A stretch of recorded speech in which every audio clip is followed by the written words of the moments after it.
Chapter 216. From the beginning to the end, the king of Jing and Zhao Heng never mentioned the princess consort Pei Nanwei.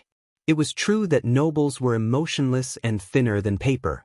After Su Fengnian dismounted, he approached the corpses of the Baoyang light cavalry and the wounded.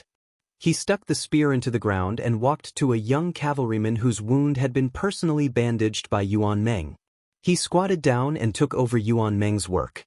All the light cavalry could clearly see that His Royal Highness's movements were skillful, especially when he lowered his head and bit the knot tightly. Even Great Halberd Ningame was moved. They had some understanding of His Royal Highness's nature on their journey. He had risked his life to save people at the gates of hell, but after that, he had never been courteous to anyone on the ship. Later on, during the battle with the Qingzhou Navy, he had led the charge. Did he shrink back at all and damage the spirit of the Baoyang army? Even the king of Jing and Sun was thrown into the water like a drowning dog. Who would dare to say that if he had been there, he would have hung the deputy commandant of the Eastern Forbidden City from Gu Jiantong's old subordinates on the city wall? Today, not to mention how domineering he was when he used his blade to save himself, the Phoenix Battalion was shocked by his amazing blade skills. Just now, he had personally led 80 cavalrymen to face 600 heavy cavalry and even stabbed the Qingzhou general to death with his spear.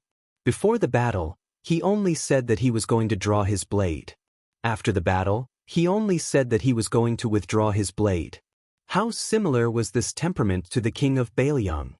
And now, he was silently bandaging the wounds of a small cavalryman whose status was thousands of miles away. When did he say anything pretentious? Su Fengnian stood up and said softly to the cavalryman whose eyes were red, "I know your name. You are Wang Chong. When I was practicing my blade skills at the bow of the ship on the Spring God Lake, you were on guard duty." Su Fengnian paused for a moment and said, "At that time, the one who was on night duty with you was called Lin Heng. He died in battle, stabbed to death by Wang Mingyin's halberd.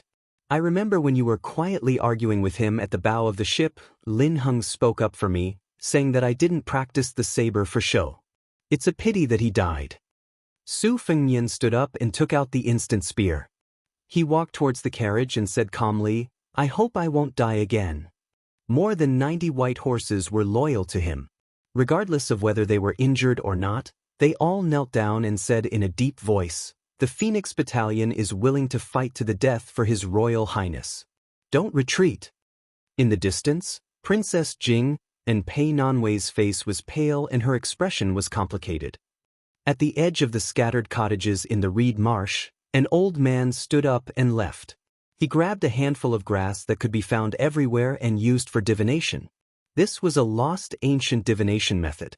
Grass could be picked anywhere, but not everyone could use divination to see the secrets of heaven.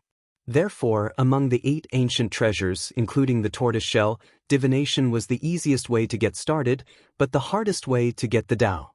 The old man who looked like a scholar seemed to casually tear the grass again and again, throwing it all over the ground. As he walked out of the reed marsh, he coincidentally bumped into a young man who was walking out of the dense reed from another place. Behind him was a talisman general in red armor who looked like a celestial soldier. The young man was neither angry nor happy, only muttering something to himself. When he saw the old man, he was not on guard at first, but he was afraid that the puppet behind him would scare the unrelated people. After carefully sizing him up, he let out a sigh of relief and smiled brilliantly, revealing a mouthful of white teeth. He seemed harmless. He stopped, obviously wanting to let the old man go first. It was hard to say whether he loved the young, but he was full of respect for the old man. The old man did not seem to take it to heart. When they brushed past each other, he said softly, "Zhao Kai, did your mother tell you that before she gave birth to you, she dreamed that the sky opened up and 4 celestial beings arrived with the sun in their hands? Believe it or not, when you were born, this old man saw with his own eyes that the red sun rose in the night and the red light surrounded the room. As for the white snake you killed when you were 6 years old, it was rumored to be the young son of the White Emperor, but it was fake. It was just to prove that the Red Emperor of the Imperial Astronomer killed the White Dragon." This old man deliberately teased that old fool Nanhuayu. Zhao Kai was dumbstruck with his mouth wide open. He then trotted behind the old scholar and asked with a smile, Old mister, you know my mother? The old man chuckled and joked, Don't worry, I'm not your grandfather. Zhao Kai did not know whether to laugh or cry. He waved his hand to hide the red armor that could defeat 4 golden armor. He was not the least bit afraid that the mysterious old man had ulterior motives. He said shamelessly, It's good that you're my grandfather. Old mister, why don't you tell me about my mother's past? The old man did not stop walking and shook his head. It's full of sad and tragic events. What's there to say and what's there to hear? Stories are stories of the past. It's useless to talk about them. Zhao Kai flattered, Hey, old mister is really knowledgeable. No wonder the southern supervisor was deceived. This explanation of the story is really interesting. The old man laughed and scolded, You little brat, you still don't know that Nan Huayu's surname is Nan Huai and not Nan. That old guy couldn't wait to give his granddaughter to you. Zhao Kai exclaimed and blushed with shame, I really didn't know that the southern supervisor's surname is Nan Huai. There's such a strange surname? The old man waved his hand and said bluntly, Stay away from this old man. You little brat, your aura is too strong. Don't make this old man unable to play chess in the future. In the past 20 years, only a little girl with the surname Jiang can surpass you in terms of providence in the world. Zhao Kai still acted as if he did not have any ulterior motives. He shamelessly followed behind the old man as if he had picked up a treasure on the road. Chapter 217. The old man looked back and said, The Zhao family is lucky to have a kid like you. Just now, I was talking to a little girl in the reed marsh. You go to the Carp Guanyin temple 10 miles away. She will go there alone later. If she sees the fire in the reed marsh, you must stop her. The second daughter has the second class of the 36 ranks of women, a young phoenix. You can keep her by your side as a little wife. You have lost 4 red armor talisman generals in a row. If you can get her help, it will be no different from 40 red armor talisman generals. She and a few others will be the top figures in Jianghu 10 years later. In the previous 100 years, there were only 2 or 3 Earth Immortals. These 100 years have been strange. Let me count with my fingers. 4, 5, 6, 7, at least 7. Plus your old enemy, it might be 8. It will be a lively scene rarely seen in 1,000 years. All of this is thanks to 2 people. One of them is far away in Beimang, and the other is right in front of us. It's you. Zhao Kai, you didn't reincarnate in vain. How can the crown prince of Beiliang win? This old man is very curious. The seemingly simple-minded young man smiled and asked, Old mister, is the world going to be chaotic again? More chaotic than the spring and autumn war? Was he talking nonsense, or did he hit the nail on the head? The old man glanced at him indifferently and said, This old man says yes, and he says no? Can't you wait for it yourself? Zhao Kai said with a bitter face, I'm afraid I won't live to see that day. The old man sneered and said, You're so tacky that it's interesting. Zhao Kai, who was jogging all the way, scratched his head and said, It's not interesting, it's not interesting. I'm used to being poor when I was young, so I'm just timid. But I see that old mister walks like a dragon and a tiger. You're really a master. The old man was about to say something when Zhao Kai saw a shocking scene. The old man, who he had just praised for walking like a dragon and a tiger, was sent flying by a girl carrying a sunflower with a powerful whip kick. Fortunately, the old man patted the dust off his body and stood up unscathed. He probably didn't have the face to talk about anything in front of Zhao Kai, so he quickened his pace. An even more absurd scene appeared. A big cat jumped out of the reed marsh, followed behind the girl, and disappeared from sight with the old man. Zhao Kai, who stood still, sighed with emotion and said, Old mister can fall like an immortal. I'm impressed. Zhao Kai thought for a moment and really went to look for the Carp Guanyin temple. On the other side, the old immortal in Zhao Kai's heart said earnestly, Daughter, in the future, give this old man some face in front of outsiders. This old man has taught you the most life-saving martial arts that he has learned in his life. I don't ask you to take care of this old man in the future, but at least give me a smile when you see him, right? The girl with a sunflower on her shoulder and a burly cat behind her hesitated for a moment before she forced a stiff smile with a serious expression. The old man said helplessly, "Forget it, forget it." What followed was the old man talking to himself, asking but not answering. "I told you that Baoyang's son is not easy to kill, but you didn't believe me. Now you've failed, right? It'll be hard for you to find another chance." As for King of Jing, don't look for trouble with him. Zhao Heng still has some ability and luck. Old Monster Wang has no children in his life. In the past, he made an agreement with the late emperor that he only recognized Zhao Heng as his half-adopted son. If it's not unexpected, the Jianghu will be like the scholars of the past 100 years. Talents will compete for supremacy. It'll be difficult for this old man and old Monster Wang to stand out and look down on everything. Today, Wang Mingyin was killed by you, but you still have a chance. However, this old man will tell you first. Don't be in a hurry to kill those who have the potential to step into the realm of Earth Immortals. Firstly, I'm afraid you won't be able to kill them. Secondly, I'm afraid you'll kill them and make the Jianghu boring. Don't laugh at this old man, don't pretend to laugh. This old man is terrified. Daughter, think about it. When they become immortals in the eyes of the world, you can kill them. Isn't that the best? Just now, this kid surnamed Zhao can't be killed. Otherwise, it'll be a waste of this old man's effort to catch the white snake and put it in front of him. As for the birth chart of the young phoenix, this old man is just bluffing. How can there be so many coincidences in the world? If the streets are full of them, they'll be too worthless. Alas, this old man can't do anything about you. Who asked you to look like this old man's daughter who died young? The old man sighed again and asked, "Oh right, do you still like to collect hairpins now?" The girl, who always gave people a naive feeling when she wasn't killing people, was carrying the sunflower. Finally, she showed mercy and agreed. For the first time, the old man showed a helpless expression. Who was he? I killed 3 million people with my 3-inch tongue. Together with Su Shao the butcher and Han Diaoxi the cat, they were known as the 3 great devils of the world. Out of the 14 sages of the spring and autumn period, I dominated the top 3. The old man looked at the clear sky and squinted his eyes. Without any reason, he said, "It's going to thunder."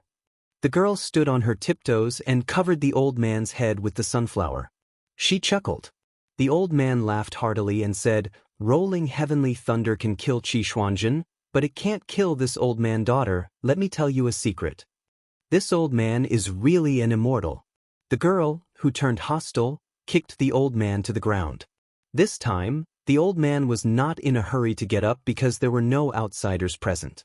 He sat on the ground and muttered to himself, "Back then, my father once said that everyone wants their children to be smart. I was misled by my intelligence. I only hoped that my child would be stupid and careless." How could that butcher not understand these words? With his current achievements, if he gave birth to a legitimate eldest son, he could guarantee several generations of wealth and stability. He didn't want such a good thing and insisted on raising a Do Kuei to be a devil in troubled times. He implicated lame Su and had to work hard until he was old. He didn't even have half a day to enjoy happiness. Why bother? However, considering that it was because of your son that this old man was able to meet my daughter, this old man did not cause any trouble for you these past few years. However, since you have already obtained the hereditary title, let your son fend for himself in the future. This old man wants to see how he will fight against the Jianghu, the imperial court, and the entire world. The old man turned to look at the girl and muttered, "For a hairpin, is it worth it?" The girl still made a sound of agreement. The old man shook his head and nodded. In this world, human lives are lighter than hairpins. Yes and no. The old man stood up and slowly said, "Let's go." In a while, the Qingzhou cavalry will use the name of suppressing bandits to start a massacre. This reed marsh will still be lush next year, but the hundreds of lives will be lost. Chapter 218. Su Shao only brought a few Baoyang retainers with him as he left the Demoyai Inn. It was summer, and the capital was hot and humid.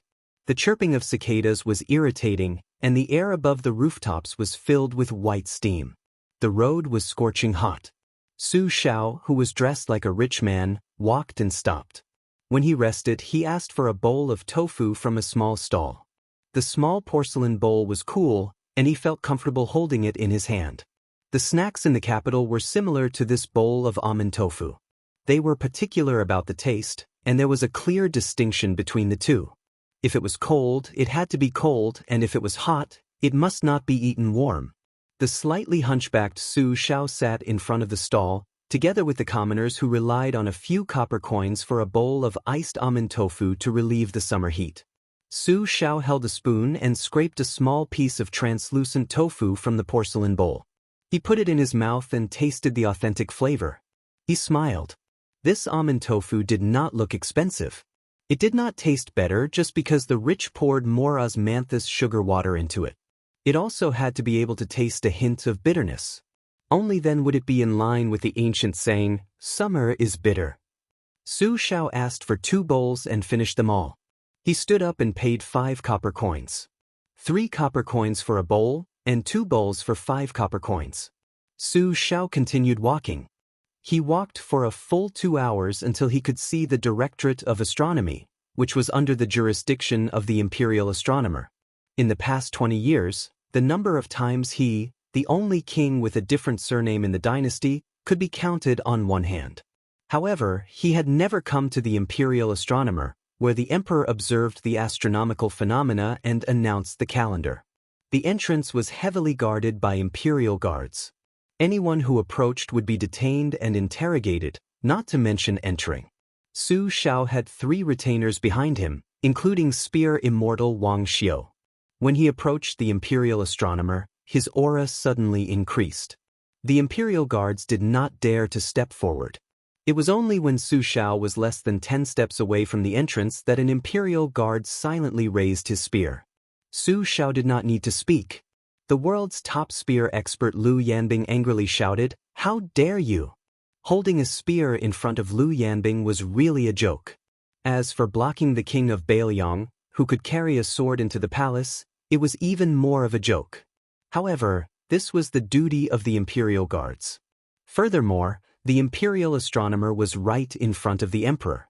The imperial astronomer's prison guards were used to the respectful treatment of visitors. Even after being reprimanded, they did not move an inch. There were even some imperial guards who slowly drew their swords. The imperial astronomer was an important place in the dynasty. Even the important figures of the ministers and aristocratic families would not dare to trespass. Just like Su Xiao, a plain-looking young woman walked out of a group of visitors who came in light. She said gently, "Don't be rude to the king of Bailiang." After the imperial guards saw the young woman's face clearly, they didn't dare to look at her anymore and immediately knelt down. Just as they were about to open their mouths and shout, the young woman softly said, "Forget it." Su Xiao turned his head to look and was slightly surprised. Probably because of his hunchback, it was hard to tell if he was bowing or not. He said indifferently, "Su Xiao respectfully welcomes the empress." Not only that, Su Xiao no longer looked at the Empress of the Phoenix, who could be said to be the most noble woman in the dynasty. He only glanced sideways at a young woman who had some cute freckles on the tip of her nose. He smiled and said, "Princess Sui Zhu, how did you suddenly become a young lady? I remember that the last time I saw you, you were still a little girl with braids." This princess seemed to be familiar with Su Xiao. She made a playful face and took a few steps forward. She held Su Xiao's hand and said softly, "Uncle Su, do you still remember the last time you brought Xiaoya to eat almond tofu? I asked the imperial kitchen to make it after returning to the palace, but it didn't have the same taste. I wanted to leave the palace to look for it, but unfortunately, without Uncle Su leading the way, I couldn't find it. I cried miserably at that time." Su Xiao laughed loudly and deliberately exhaled. "Smell? Smell, I just tasted 2 bowls. Are they both almond tofu flavor?" Princess Sui Zhu pinched her nose and snorted, "It doesn't smell good. Uncle Su is lying." Su Xiao's attitude toward the most famous woman in the dynasty could be said to be flat and abrupt, but it seemed that he was very intimate with the little princess in front of him, who was famous for being mischievous. With Su Xiao's status, if he liked you, he liked you. If he didn't like you, scolding you would be considered light. You also had to have some qualifications to be scolded by this person. Why did he have to pretend? In his life, Su Xiao had scolded the old grand secretary, the teacher of the current Grand Secretary Zhang Julu, General Gu Jiantang, the Duke of Huainan, and even the King of Jing'an. As for the official who was beaten half to death by him outside the palace with the scabbard, although he was still lying in bed half to death, his reputation had skyrocketed in the dynasty. Everyone praised him as a loyal official who had the strength of the country.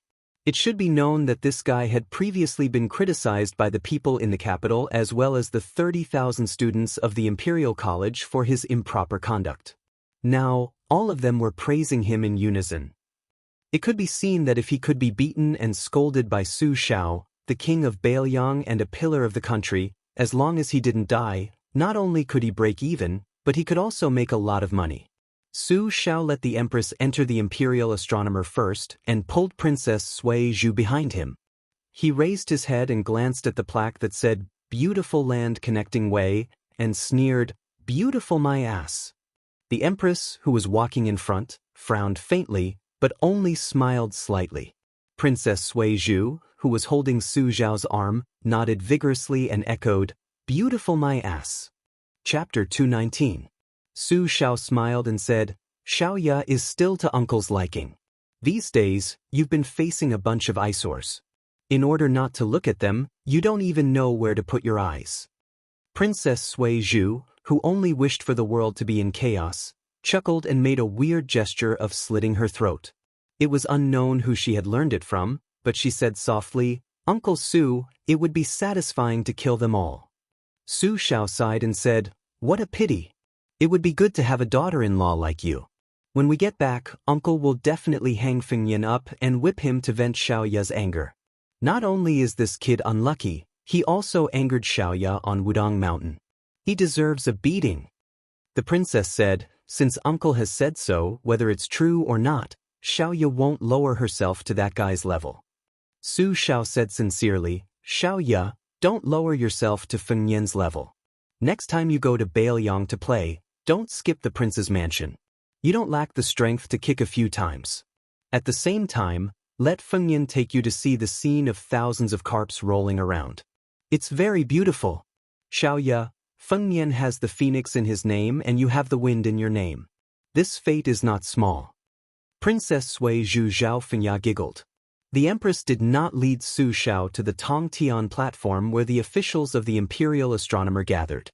Instead, she went to the crop altar, which was paved with soil of the east green, south red, west white, north black, middle, and yellow. Nowadays, this kind of precious soil came from the Guangling prince's jurisdiction. The Guangling prince was criticized by the entire dynasty for being greedy and insatiable. The empress called softly, "Ugh." At her age, Princess Sui Zhu dared to shout for His Majesty the Emperor to kneel on the ground and carry her on his back. It was said that the emperor could only beg his daughter for mercy with a bitter face. It was only when she came to her biological mother that she appeared obedient. She immediately let go of Su Dajua's arm and quietly left. She said that she was going to the Tongtian platform to learn from Nanhuai Jianzheng. The empress looked at the crop altar, which was not very tall, and said in a gentle tone, "These years, he has always kept the general's advice in mind. She likes to walk barefoot in the room and often eats coarse grains. Her body is indeed much better than when she was young." Su Xiao clasped his hands behind his back and said calmly, "All this nonsense about the weather dropping and the Earth's qi rising and the Earth's qi being collected is all made up by the useless Confucian scholars of the imperial astronomer. Su Xiao only knows that the barefooted are not afraid of those who wear shoes. My family's children have been raised this way since they were young. That's why they are still alive and kicking." The empress did not take it seriously. It was unknown if she really did not understand the meaning behind his words. She just changed the topic and said softly, "I heard about the Gangnam-do incident. The one who wrote the admonition for women has already been sent to the Changchun Palace by His Majesty." Su Xiao did not say anything. The Changchun Palace was called Changchun, but it was actually the cold palace of the current dynasty. For the concubines in the palace, it was the most terrifying prison in the world. This woman who controlled half of the palace still had a cold and cheerless appearance that did not show the slightest emotion. The common people of the dynasty only knew of her gentleness and virtuousness. Only the rich and noble families knew of her power. Su Xiao turned to look at the heavenly platform and snorted coldly. Letting Ya go there, is she afraid that I'll make a move on Nen Huayu, who was only a minor 8th-rank Qilin back then? Su Xiao did not bring his saber today. The Empress is worrying too much. The Empress did not say anything, as if tacitly agreeing. Su Xiao turned around and walked straight to the heavenly platform. She did not turn around, nor did she turn her head. She was still looking at the top of the crop altar, but there was finally a trace of anger in her voice. Great General! Su Xiao did not stop and sneered. Zhao Ji, have you forgotten how she treated you back then? How you treated her back then? The Empress, who was directly called by her name, said coldly, Enough. Su Xiao, so what if you take away a pillar's state with an empty title? So what if you lose Tu Liao? You've obtained a hereditary title that does not conform to our dynasty's ancestral system. The hunchbacked and lame Su Xiao said indifferently, the imperial court wants Tu Liao. Zhang Julu wants to reform, and he wants to be the mainstay. Frankly speaking, Su Xiao will give it to him without any nonsense. So what if the pillar state is handed to him? But who is Gu Jiantang? Does he think he can ride on my head and shit and piss? As for that madman Zhao Heng, he has no one to back him up. How can he be so shameless as to make a move on a junior? The Empress said calmly, I'm the only one who heard these words. Su Xiao continued forward. She did not stop him. Instead, she walked up to the crop altar and said in a cold voice, When Su Fengyan first left to travel, the king of Yen sent out 9 jade hook assassins. I was the one who personally sacrificed 18 lives to stop them. At that time, I still thought that Su Fengyan and Ya still had hope of a marriage. Su Xiao stopped and happened to see the lively Princess Wei Zhu standing on the corridor outside the attic. She was leaning on the railing and waving her hand. Su Xiao smiled. And so he left the imperial astronomer. Empress Zhao Ji faintly sighed. She stood in the middle of the crop altar and turned to look at the back of the old man. She was lost in thought. She vaguely remembered seeing that young and energetic general with a silly smile on his face kneeling on the ground in his room. He helped the graceful Sister Wu put on a pair of 1,000-layer cloth shoes that he had personally sewn for her. That white-clothed woman whose swordsmanship had already surpassed that of a saint smiled with incomparable happiness just for a pair of rough cloth shoes. Chapter 220. The official road returned to silence. Su Fengyan carried the instant spear and sat in the nearest carriage. Yu Yuwei and Jiang and I, who were in the carriage, were puzzled. With His Royal Highness's affection for the maidservant Blue Bird, why would he come to this carriage? The two women didn't need to think too hard about it. The answer came to light. His Royal Highness, who had been in the limelight at the end of the battle at the Reed Marsh, had just put down the curtain when he spat out a mouthful of blood. He accidentally spat it onto Yuewei's chest as she held the cat. Her white dress and white cat were stained with scarlet red. It was a ghastly sight. Not only that, Su Fengyan had just sat down cross-legged against the wall of the carriage when blood began to seep out of his 7 orifices. Yu Yuwei discovered that the clothes in front of his chest were in tatters. There was even a crack in the strange green silk armor inside. Su Fengyan, who didn't have a trace of life on his face, covered his wound and gasped for breath. Get out of the carriage. First, go and call Old Sword Godly over. Then, tell Ningame that everything will be handed over to him. I won't show myself for the time being. Yu Yuwei couldn't care less about Wu Mainyang and hurriedly got out of the carriage. When Jiang and I lifted the curtain, she turned her head to take a look. His Royal Highness seemed to be trying to force a smile, but blood was pouring out of his 7 orifices. As a result, his face was truly repulsive. Su Fengyan knew his own suffering. He closed his eyes and breathed in and out with great difficulty using the Great Yellow Quartz incantation and the deed of thorough comprehension.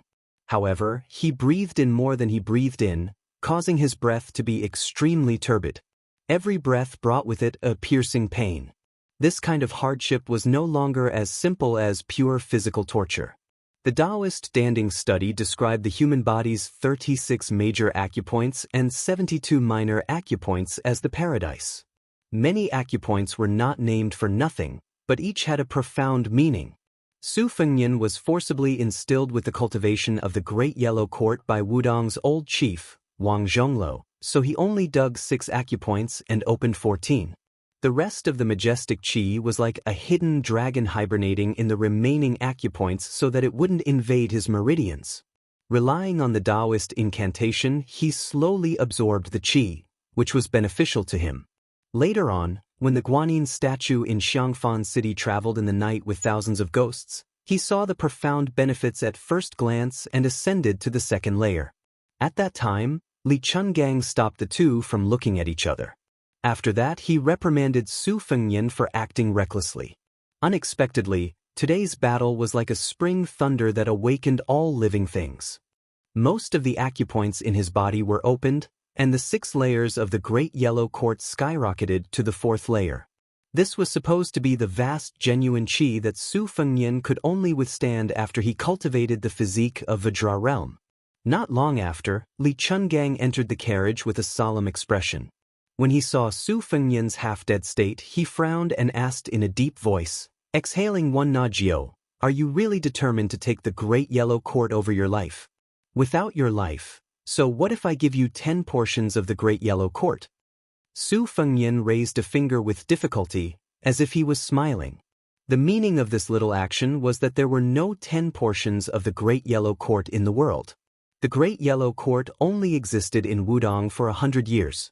If he did not fight for it, wouldn't he be punished by the heavens early? The phrase, Lulan Lulan will not return until it is broken, originally came from a popular frontier fortress poem. It was widely retold in the Orthodoxy to explain the determination of the Great Yellow Court Pass of the Great Yellow Court. Countless painstaking Taoist masters were blocked outside the Great Yellow Court Pass. There were at least 20 Taoist masters on Mount Longhu who cultivated this pass but could not come out, opening the acupoints to nurture the sea of qi, and forming a world of its own. This was the Taoist master recorded in the Orthodoxy's classics who controlled the world and yin and yang. If he could close the acupoints as he wished, he would be a free and unfettered immortal. Under this, so what if you were the Taoist master of Mount Longhu? You would still be half true and half secular. At this moment, Su Fengnian was desperately trying to prevent the genuine qi in his sea of qi from leaking out. Therefore, the old god of swords saw through his intention of spitting out less and taking in more. Why would such a great person like him, the heir to the throne of the king of Bailiang, learn martial arts in such a way? Even Li Chungang could not understand. Although he did not understand, he could not just watch this brat die from his meridians exploding. He reached out and flicked his finger at the space between Su Fengnian's eyebrows. Entering the Dao with the sword, this finger was called the heaven-striking bell. All the great Daos in the world led to the same destination. Li Chungang guided Su Fengnian's qi activity. Although he had to expend a lot of energy, he was not completely helpless. The Wu family's top-tier imperial sword technique was to use calm qi to climb Kunlun. Naturally, Li Chungang also had an indescribable supernatural power. For an entire hour he sat opposite Su Fengnian and flicked his fingers no less than 3,000 times. Even someone as strong as Li Chungang was still drenched in sweat. Seeing the mark between Su Fengnian's eyebrows stabilizing, turning from black to red and then from red to purple, the old god of swords let out a long sigh and gently left the carriage. He personally drove the carriage slowly. 2 hours later, Li Chungang turned around and lifted the curtain to take a look. The brat's clothes were completely soaked with blood. His body was still trembling violently and the sound of exploding soybeans could be heard. At noon, the old man took another look. Su Fengnian was finally showing signs of survival. At dusk, Li Chungang stopped the carriage at a place with beautiful mountains and limpid waters. Today, they would probably have to spend the night in the wilderness. Other than Wei Shuyang, Xu Xiu, and Yang Qingfeng, the Phoenix Battalion had more than 60 white horse righteous followers led by Yuan Meng. The rest of the light cavalry were led by Ningame. They were dealing with the aftermath and bringing up the rear in order to deal with the Qingzhou heavy cavalry that might launch a pursuit. However, Chu Lushan would be able to arrive very soon. At that time, even the 600 heavy cavalry would not be able to do anything. Chu Lushan, who was known for his ruthlessness, was naturally ruthless. He was even more cautious. Otherwise, with his reputation, he would have died 1,000 times over. This fat ball that provoked the wrath of the heavens and the resentment of men would definitely not dare to leave Baoyang if he did not have the ability to protect his life and intimidate others. Chapter 221. Princess Jingyan, whose future was uncertain, sat in the carriage with Jiang Yan'ai and Yu Yue. The female servant, dressed in a green dress and covered in black blood, took up most of the space in the carriage. Princess Pei, who loved cleanliness, endured with great difficulty. When the carriage finally stopped for a rest, she immediately jumped off. There were more than 10 light cavalry patrolling nearby. She did not dare to go too far, for fear that her head would be chopped off by these fierce Baoyang soldiers. Dying at the hands of these people would be better than dying under the blades of the Baoyang crown prince. At least his dual blades were extremely beautiful, right? Princess Pei glanced at the enchanting woman whom His Royal Highness called Shu Xiu. Coincidentally, Shu Xiu also looked over. Shu Xiu smiled playfully, looking at Princess Pei as if she was looking at a lamb waiting to be slaughtered. Princess Pei, who heard the secret in the reeds, was frightened. She did not dare to look at Princess Pei again. She turned her head to look at the old immortal's carriage. What was he doing now? No one would have guessed that Su Fengnian was wandering around the gates of hell. If the underworld really had hunter-class oxhead and horseface, they would definitely hold a grudge against this half-dead crown prince. The only one who knew the truth was Li Chungang, who closed his eyes and rested. Just like Lu Qiantang, who was born lowly and watched the tide and practiced his sword, he had always disliked and did not understand Su Fengnian. Li Chungang had been invincible for the first 40 years of his life, so he did not really understand the thoughts of the descendants of nobles. To a large extent, he was disdainful. He always felt that these nobles who relied on the protection of their ancestors were not worth mentioning. They could not endure hardships and were afraid of death. Therefore, in martial arts, they often lost to ordinary people, not to mention fighting side by side with geniuses like Wu Luding. When he came out of the tide-listening pavilion in Baoyang and found out that this kid was practicing the blade, he almost laughed his head off. The old god of swords softly muttered to himself, "If this kid really went mad, would this old man be willing to give up 20 to 30% of his cultivation to draw out the turbulent yellow courtyard?" Spiritual pills were produced in the Great Void Realm, and the 9 transformations heavy cauldrons. No one could see that the deep purple mark between Su Fengnian's eyebrows was shining brightly. Once he comprehended the longevity physique, 8 green lotuses bloomed. Su Fengnian's aperture acupoints emitted wisps of purple qi that lingered around the carriage. When the sun set, he finally opened his eyes and understood the essence of the grand yellow courtyard. He smiled and said, "The immortal bait of the past, I've tasted it today." When His Royal Highness bent down and walked out of the carriage, Princess Pei subconsciously took a few steps back. This person was like a bloody demon. It was truly terrifying. Not only Princess Pei, even Jiang Yan'ai, who revered ghosts and gods the most, immediately climbed back into the carriage. Li Chungang snorted coldly and said, "I stepped on dog shit again." Su Fengnian sniffed the smell on his body. It was pungent and unpleasant. Although his body was dirty, the impurities in his body had all been removed. He looked around and asked casually, "Is there a stream or a mountain spring nearby?" Yuan Meng, who did not remove his armor or saber, rode his horse over. When he saw this strange scene, he suppressed his shock and got down from his horse and respectfully said, "Reporting to Your Highness, there is a deep pool half a mile away." Su Fengnian nodded and said, "Lead the way." When they arrived at the dark green pool, dozens of white horses had already set up a formation in the distance. They even dared to fight to the death when facing the 11th in the world, Wang Mingyin.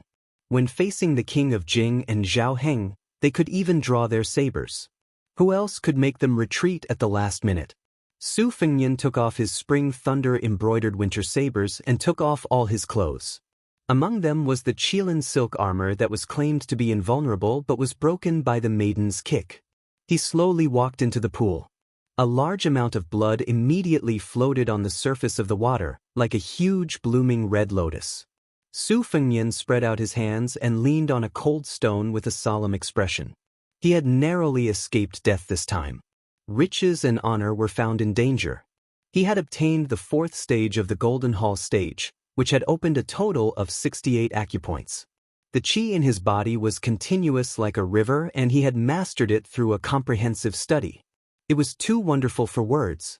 He was confident that if he fought with his sabers again, not only would he be able to reach the Golden Hall stage in one go, but he would also be able to produce an endless green lotus with 2 qis. As long as his opponent was not Wang Lin, who was the strongest in the world and could kill him in one blow, even if it was the Red Armor Talisman General, he would have a 50-50 chance of winning by relying on the exquisite moves he had picked out from the miscellaneous secret manuals. Su Fengnian's body dived down a little, and the surface of the water was level with his chin. He lightly blew, causing ripples to appear. He muttered to himself, "Now that I have obtained 4 Red Armor Talisman Generals, half a wooden horse ox, and a saber manual, it can be considered a great harvest, right?" Su Fengnian's eyes were gloomy. "Don't forget that there is still a Princess Jing." Naked, he stood up and walked out of the pool. Yu Yue was holding a brand new set of ivory jade robes. She turned her head and did not dare to look at His Royal Highness directly. Su Fengnian put on his clothes and silently walked back to the carriage. He entered the carriage and stared blankly at the unconscious blue bird. He stretched out his hand and gently stroked the delicate and pretty face that he had forgotten to carefully examine because he was too close to her.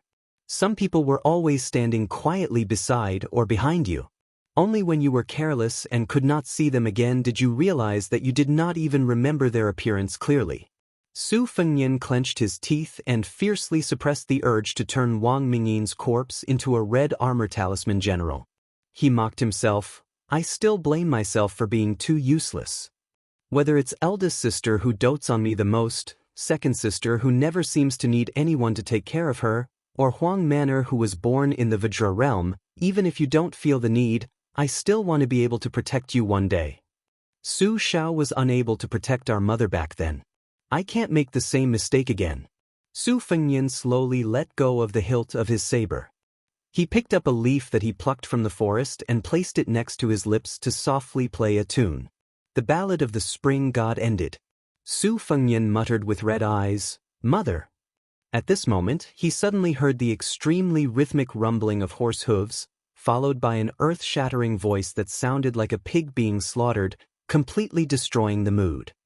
"Your Highness, Lu Qiu, has committed a capital crime. Lu Qiu deserves to die. If anything happens to your Highness, Lu Qiu will risk her life to go and open the backyard of King of Jing, Zhao Heng, that old turtle." Chapter 222. Princess Consort Jing, and watched as a fat pig that probably weighed over 300 caddies rolled down from a luxurious carriage. It howled in grief as if 18 generations of its ancestors had died. Then it rolled to the front of the carriage that His Highness the heir apparent was not in. Pitiful Jiang and I helplessly lifted the curtain and timidly said that the fellow was not in this carriage. The fat pig's wailing only paused for a moment before it pierced people's eardrums again. He rolled and crawled to the back of the carriage, not minding that his expensive brocade clothes were stained with mud. He suddenly knelt on the ground with a plop, immediately creating 2 pits under his knees. His eyes were filled with tears, and he did not care about his snot and tears. He only cared about his heart and lungs. Princess Pei could barely accept it if it was a woman's strange behavior. But this big lump of fat wriggling and screaming was really creepy. She was suddenly shocked and her expression changed drastically. She remembered who this fat man was. It was Beiliang's most notorious and infuriating Lu Qiu. Regardless of whether it was a man or a woman, as long as they fell into his hands, they would suffer a fate worse than death. Princess Pei subconsciously retreated again and again. She no longer felt that it was funny, but she felt cold all over. Sword Godly picked his earwax and turned a deaf ear. The main character, Su Fengnian, walked out of the carriage and jumped down. He was used to it and said calmly, "Fatty Chu, don't make a fuss. Can you have the demeanor of a general of the lower 3rd rank?" Chu Lushan, who was far more notorious than His Royal Highness, knelt on the ground and sobbed. Lu Qiu was muddle-headed this time. I don't have the face to go back to Bailiang to see the great general.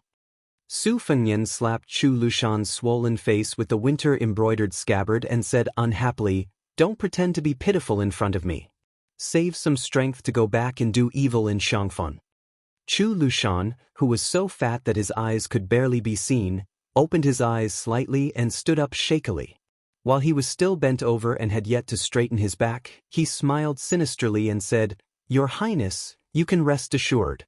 Rong Lucio will stay in Qingzhou for a few more days. Only then will he be worthy of this king of Jing'an."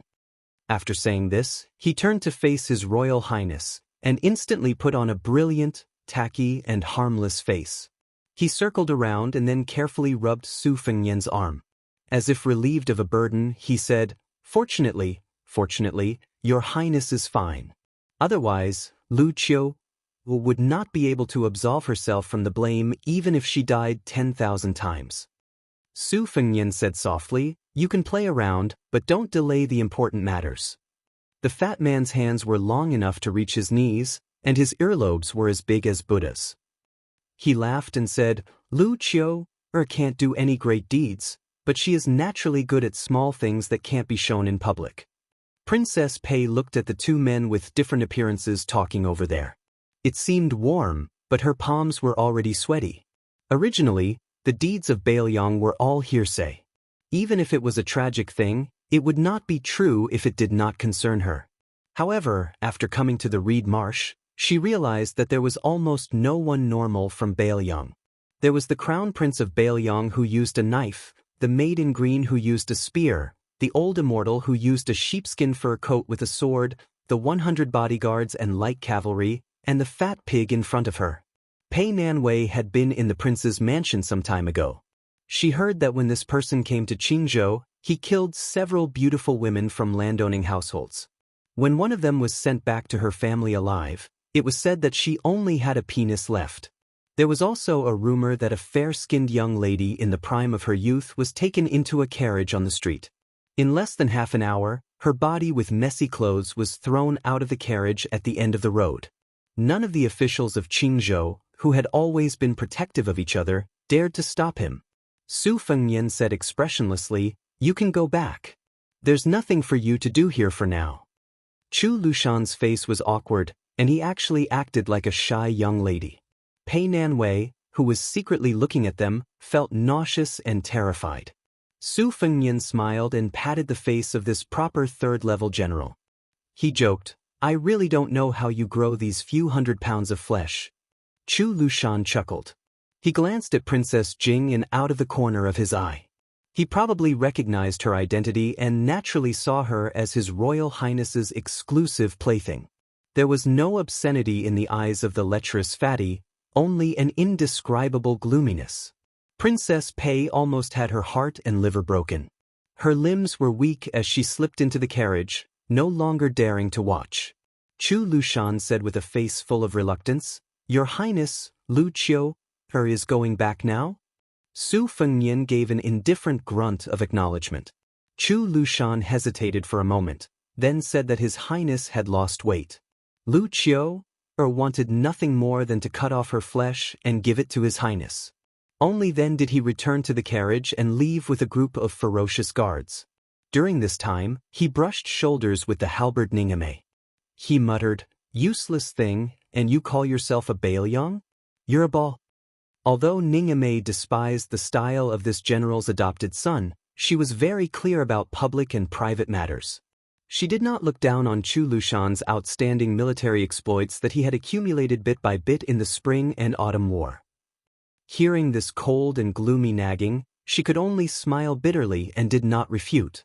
Su Fengnian was too lazy to care about these trivial matters.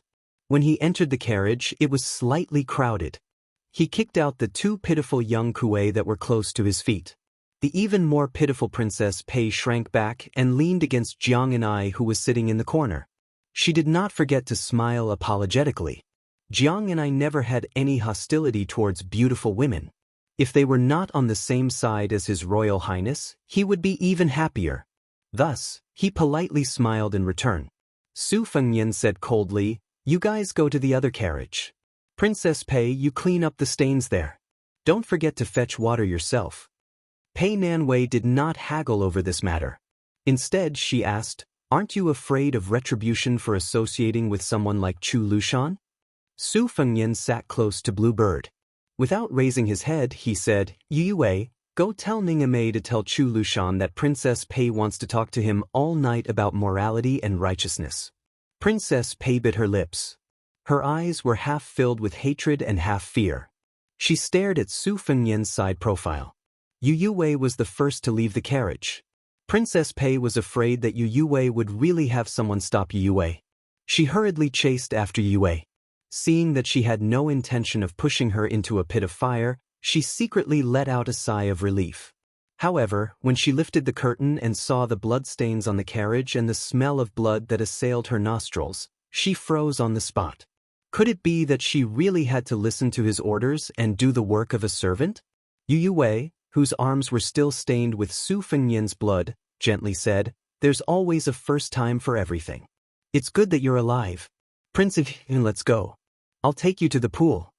Su Fengyan continued to sit in silence. He gently held Bluebird's hand the entire time. In the curtain of night, General Qin Youwu, who was sitting like a small mountain on Chu Lushan's side of the carriage, narrowed his eyes into slits. In his hand was a secret report that he had received long ago. It was densely packed with information about Jing and Palace. It didn't even include the fact that heir apparent Zhao Sun was secretly raising a canary that looked like Princess Jing. The only thing missing was the specific address. Chu Lushan put down the secret report. His 10 fingers crossed over his abdomen. No one would believe that this fat pig, whose military career was known for his cruelty, had once been jokingly called Chu Basha by Li Yishan at the Tide Listening Pavilion. This was not a derogatory remark, but rather an overestimation of Chu Lushan's talent and learning. Li Yishan personally said that Chu Lushan's ideas were beautiful, that he was adept at writing poems, and that he could write poems with his hands crossed. Generally speaking, among the scholars in the literary world, those who were quick-witted could compose poems in just a few steps. But this fat pig, who was addicted to good people's milk, could write poems with his hands crossed 8 times. Moreover, his poems were not ordinary. These words were personally commented by Li Yishan, so naturally there was no exaggeration. Su Fengyan didn't believe it at first, but later he had no choice but to believe it. One time he asked Lu Qiu, face-to-face, why she didn't rely on this to win scholarly honor in the past. He never thought that this fat pig would smile and say that it would be too unfair to the old bird under her. Who would have thought that the #1 person in both civil and military affairs in the Bailiang army was Lu Qiu, who only had a fierce reputation? Chu Lushan lightly crossed his 10 fingers a few times. Every time he crossed his fingers, he reported a person's name. There was King of Jing An's eldest legitimate son, Zhao Sun, as well as several of his other sons. After the 8 crosses, not a single one was left out. Even a few of Qingzhou's feudal officials who were very close to the Jing An palace were not let off. Lu Qiu opened her eyes and laughed like a Mithria. She said, have you guys cleaned your buttocks yet? Chapter 223. Chu Lushan did not enter Xiangfan City directly. Instead, he boarded the ship and went to the Spring God Lake. In the middle of the night, Chu Lushan, who was sleeping in his room and snoring loudly, slowly woke up. Outside the room, a trusted subordinate who accompanied him out of Bailiang said softly, General, we have arrived. They are requesting to board the ship. For the first time, Chu Lushan did not put on airs. He said in a low voice, go back and tell them that I am going to meet them. When Chu Lushan got up, the sturdy bed creaked. He went to the window and saw a large ship from Qingzhou approaching carefully. There was no flag on it. If he did not receive news that His Royal Highness was assassinated and had no choice but to rush over, he would have met with the ship outside during the day. The person on the boat was a local tyrant in Qingzhou. The reason why the Green faction was able to bully others in the imperial court was because of their ability to act on the whims of the wind and to form an alliance with the aristocratic families through marriage. The person they were about to meet was a roly-poly in the Green faction, one of the few old consecrators. Since Chu Lushan was able to put up a good show, he was naturally very meticulous. However, during the Spring and Autumn Kingdom War, he was completely devoid of conscience and thus covered it up. After tidying up his clothes, Chu Lushan walked out of the room. Because his body size was too rare, the deck that connected the two ships was widened. There were 3 more boards than usual. Presumably, they were afraid that the board would not be able to bear the weight and cause the infamous general of Bailiang, Qin Yo Wu, to fall into the water. Chu Lushan strode forward. Even though the deck was stacked with 2 layers, it was still bent by his terrifying weight. The elegant middle-aged Confucian scholar opposite him was sweating. When the adopted son of the king of Bailiang boarded the ship, he immediately bowed and said respectfully, "Lu Dongjiang welcomes General Chu. Lu Dongjiang's rank is the same as mine." "It is not appropriate," Chu Lushan said with a smile. Although he was polite, he did not help Lu Dongjiang up. If this scene was seen by the officials of Qingzhou, it would cause a huge commotion. Lu Dongjiang was the governor of Taishi County in Qingzhou. His father was the previous governor of Qingzhou. Most importantly, the ancestor of the Lu family who was still alive was one of the 14 pillars of the dynasty. Together with the other 2 old consecrators, they were the leaders of the Green Party. Lu Dongjiang's family's knowledge was profound. He was especially good at writing big regular script, which was his strength, but it did not lose its charm. Hence, he was called Lu Dongjiang. In the palace examination in the early years, even the late emperor was full of praise after seeing Lu Dongjiang's writing. Lu Dongjiang's grandfather, Lu Feiqi, was an important official of 2 dynasties. He had moved through the 3 ministries of military and civil affairs. He had once formed a cabinet with the old Grand Secretary. His experience and popularity were first class in the Liang dynasty. Even though he retired a few years ago due to health reasons, he was still greatly favored by the emperor and retained the title of Pillar of the State. Last year, this Pillar of the State caught a cold. The current emperor personally sent an imperial envoy to Qingzhou to greet him. It could be said that in Qingzhou, whether it was Lu Dongjiang's talent or his family background, perhaps only the king of Jing and Xiaoheng was worthy of his careful treatment. There was not a single idle person on the ship. Other than Lu Dongjiang, there were only a few elite men of sacrifice who had served the Lu family for generations. Chu Lushan nodded lightly at this arrangement. Lu Dongjiang led the way in front and went straight to the 3rd floor.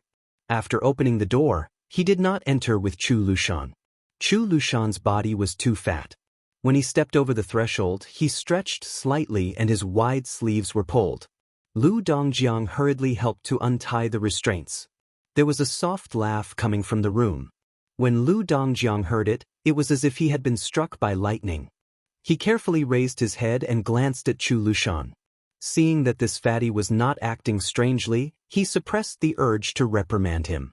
He was annoyed at this mischievous daughter of his. How could she be so troublesome? Normally, she relied on the old ancestors' pampering and mischievous style. Today, at such a critical time when the rise and fall of the family was at stake, she still did not know how to restrain herself. Let's see how he would deal with her when she returned home. Chu Lushan entered the room with incense burners in the 4 corners.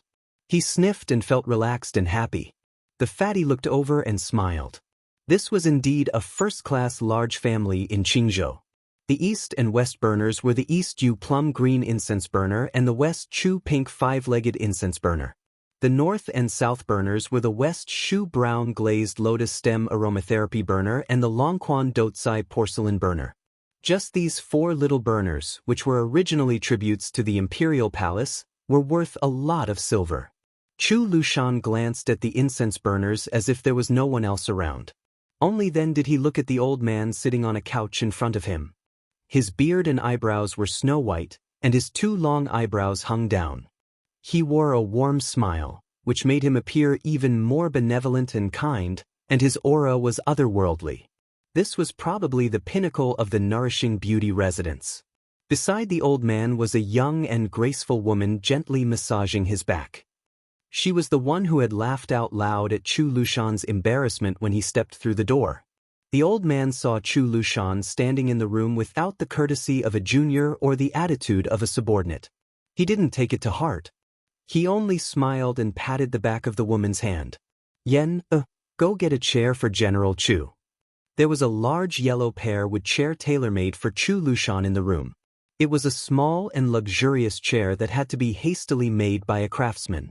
From this, one could see how much importance the Lu family placed on Chu Lushan. In reality, the carpenter was still under house arrest by the Lu family for fear that someone with ulterior motives would find clues because of the chair. He was lucky that he hadn't been killed to silence him. While his great-granddaughter was moving the chair, the old man, who was still one of the 4 pillars of the imperial court, smiled and said, "General Chu, don't lower yourself to Yen's level. She's used to being spoiled at home and doesn't understand etiquette." "Ancestor," the woman protested coquettishly to show her dissatisfaction. However, after moving the chair, she didn't forget to give Chu Lushan a small bow. She didn't show the disgust of seeing a fat pig or the fear of hearing of Lu Qiu's reputation as an ordinary woman. One of the few remaining elders of the Green Party saw this and smiled slightly. Chapter 224. This woman was the oval-faced beauty who made tea for His Royal Highness a few days ago on the Yellow Dragon ship. After Su Fengyan made the Qingzhou Navy lose face, in the following days, she was the least afraid of the gossip of her friends on the ship. She was even touched by Beiliang's crown prince many times. These few days, Qingzhou seemed to be calm, but under the surface, the Qingzhou aristocracy received a few secret letters from the capital. The rest of the Qingzhou aristocracy who had a similar reputation to Lu Feiqi were still in the imperial court in the capital. The contents of the letters they sent back were exactly the same. In summary, it could be summed up in one word: wait. The fat on Chu Lushan's cheeks trembled slightly as he smiled and said, "It's fine, it's fine. Miss Lu has made tea for His Highness before. It's fine even if she comes up and slaps Chu Lushan a few times." The young woman who just sat beside the old ancestor asked innocently, "Really?" Lu Feiqi unknowingly increased his tone and said, "Yen, don't be presumptuous." The young woman immediately lowered her eyes and carefully massaged the old ancestor's shoulders. Lu Feiqi still seemed unsatisfied and said calmly, "Didn't you say you were hungry 2 hours ago? Go ask your father for some supper." Lu Qingyan made an "oh" sound and secretly stuck out her tongue. She unwillingly got off the bed and left the room. After closing the door, she saw her father's sour face. She walked closer and held Lu Dongjiang's arm and said coquettishly, "My good father, who are you angry at? Yen will scold him for you." Lu Dongjiang said helplessly. In the end, he couldn't bear to scold his beloved daughter. Firstly, she was the smartest among the children. Secondly, the old ancestor was good at reading faces and doted on his great-granddaughter. In the 3 generations of the family, there were close to 100 people. Even Lu Dongjiang himself didn't have the qualifications to be personally taught by the old ancestor. However, Yen had followed the old ancestor and learned to read since she was young. Lu Dongjiang walked to the bow of the boat and stood against the wind. He was really handsome. At that time, there were many women in Qingzhou who adored him, but in the end, Lu Dongjiang only married a woman from an ordinary family in Qingzhou under the arrangement of the old ancestor. Therefore, Lu Qingyan's birth mother could only be considered virtuous, but not knowledgeable. These years, she had been teased by her peers and friends. Lu Dongjiang also liked to travel with prostitutes. He also had some friendship with Li Baisher, who was both beautiful in Shangfan City. Therefore, there were some common poems in the scholarly circle. Lu Dongjiang's second daughter was personally married off to Beiliang by the old ancestor. However, this son-in-law of an aristocratic family had no deep connection with a prince with a different surname. His family was at the bottom of the second class in Beiliang and was far from being worthy of the Lu family. It was no wonder that his second daughter complained every time she returned to her parents' home. This time, Wei Wei arbitrarily used the Yellow Dragon warship to provoke them. Lu Dongjiang was the first to receive the news and immediately wanted to stop his daughter who wanted to join in the fun. However, the old ancestor, who had not paid attention to worldly affairs for many years, unexpectedly acted out of character and refuted his actions. As for today's private meeting with Chu Lushan on the Spring God Lake, it didn't seem to be an impromptu idea. Lu Dongjiang was undoubtedly kept in the dark about all of this. He didn't even know as much as his daughter. This made Governor Lu, who had a smooth career, a little discouraged. Lu Qingyan skipped over to the bow of the ship to tease a young man who had been brought back by the old ancestor when he was young. This man of sacrifice, who could kill several martial artists raised by the Lu family at the age of 10, followed the Lu family's surname and was named Dou. The most extraordinary thing was that this person had double pupils, which was rare even in the vast history of the Qing dynasty. That was, one eye contained two pupils. Lu Dongjiang didn't have any good feelings about this young man and even somewhat didn't dare to look him in the eye. If Lu Dou wasn't a servant that the old ancestor especially valued, and if Yen wasn't saved from the claws of a wild bear when she was young, Lu Dongjiang really wouldn't be willing to get close to him. For some reason, Yen was very close to this person of the same age as her, and he only smiled at Yen. Lu Qingyan patted the Lu family's trusted man of sacrifice who was clad in heavy armor and asked with a smile, "Lu Dou, can you beat that Lu Qiu? It's that fatty." The young man nodded without hesitation. Lu Dongjiang panicked and whispered, "Yen, don't talk nonsense." There was a touch of disdain in the young man's eyes that did not match his identity, but it was hidden very deeply and disappeared in a flash. However, when he turned to face Lu Qingyan, his determined face was still sincere and kind. After an hour, Lu Qiu walked out of the room. Lu Dongjiang and Lu Qingyan naturally had to send her off personally. Lu Qiu intentionally or unintentionally glanced at the man of sacrifice Lu Dou standing at the bow of the ship with a strange smile on the corner of her mouth. Lu Dongjiang waited for the ship to leave before he pulled Lu Qingyan back to the old ancestor's room. Seeing that the old ancestor showed signs of fatigue that was difficult to hide, Lu Qingyan hurriedly went forward to massage his shoulders and back. Lu Feiqi of the Pillar Kingdom, whose hair was as white as snow, glanced sideways at his grandson who was considered the most accomplished in the family. He stretched out his hand to signal the uneasy Lu Dongjiang to pick a chair and sit down. After the latter sat down meticulously, he quietly murmured with emotion, "The people of Qingzhou are not lacking in intelligence, but they can't get rid of this craftsmanship. Gu Jiantong's ability has never been weak. It's just that when compared to Su Xiao, he has this deadly old-fashioned craftiness." Looking again at his great-granddaughter Lu Qingyan, Lu Feiqi smiled and the fatigue on his face dissipated a little. He once again faced his grandson Lu Dongjiang and said earnestly, "When Tai Hong Lingshu and the other old fellows must be watching this time. Their secret letters to their descendants are nothing more than waiting for Su Xiao in the imperial court to suffer another setback, and waiting for the king of Jing and to teach the domineering heir of Bailiang a lesson. Only then will they be willing to state their position. But they don't know that there is no such thing as a stable and good thing in the world. In the end, they are unwilling to let go of the little knot that Su Xiao suffered a lot in the past. They have forgotten that living to our age, in the end, is just to seek good fortune for our descendants." Seeing that Lu Dongjiang only nodded in agreement, Lu Feiqi sighed and waved his hand, "You can leave first. Let Yen accompany me for a chat." Lu Dongjiang was still polite and left the room without leaving a trace. The old man retracted his gaze. The Pillar Kingdom slowly closed his eyes and shook his head. "Tell me the truth, do you like that man with double pupils?" Lu Qingyan smiled. "I quite like him. If I don't like him, how would little Dou be willing to work for him?" The old man squinted his eyes and smiled. "That's right. It's a pity that your father doesn't know the weight of the word affection." Chapter 225. Affection? Lu Qingyan was at a loss. Of course, she understood the importance of affection. There were thousands of ways to control people in the rich and powerful families. To put it bluntly, it was a combination of kindness and power. Since kindness was first followed by power, it naturally meant that affection was important.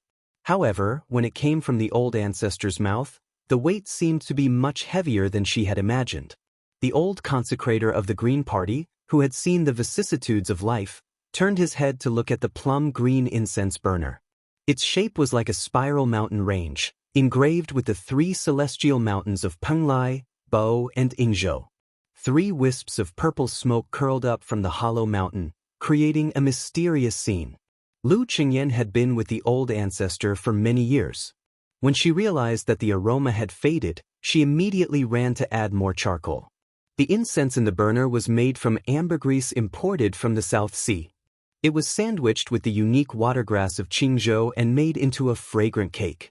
Therefore, the aroma was moderately rich and lingered for a long time. The smoke was not heavy and did not choke the nose. Lu Feiqi retracted his gaze and said softly, "Accompanying the emperor is like accompanying a tiger." The smart people around the emperor can be divided into 3 levels of intelligence. The great talents help the people and are the best people who help the country. The blue-eyed Zhongjulu is undoubtedly this type of person. The middle ones can guard a province and control several counties. If they are used too much, they will cause chaos and bring disaster to the country. If they are used too little, it will be a waste of talent. Our Qingzhou's Wen Tai and Hong Lingshu are all in this category. If your father, Lu Dongjiang, can train himself in the future, he can also barely be considered. The lowest are those who only know how to flatter the emperor.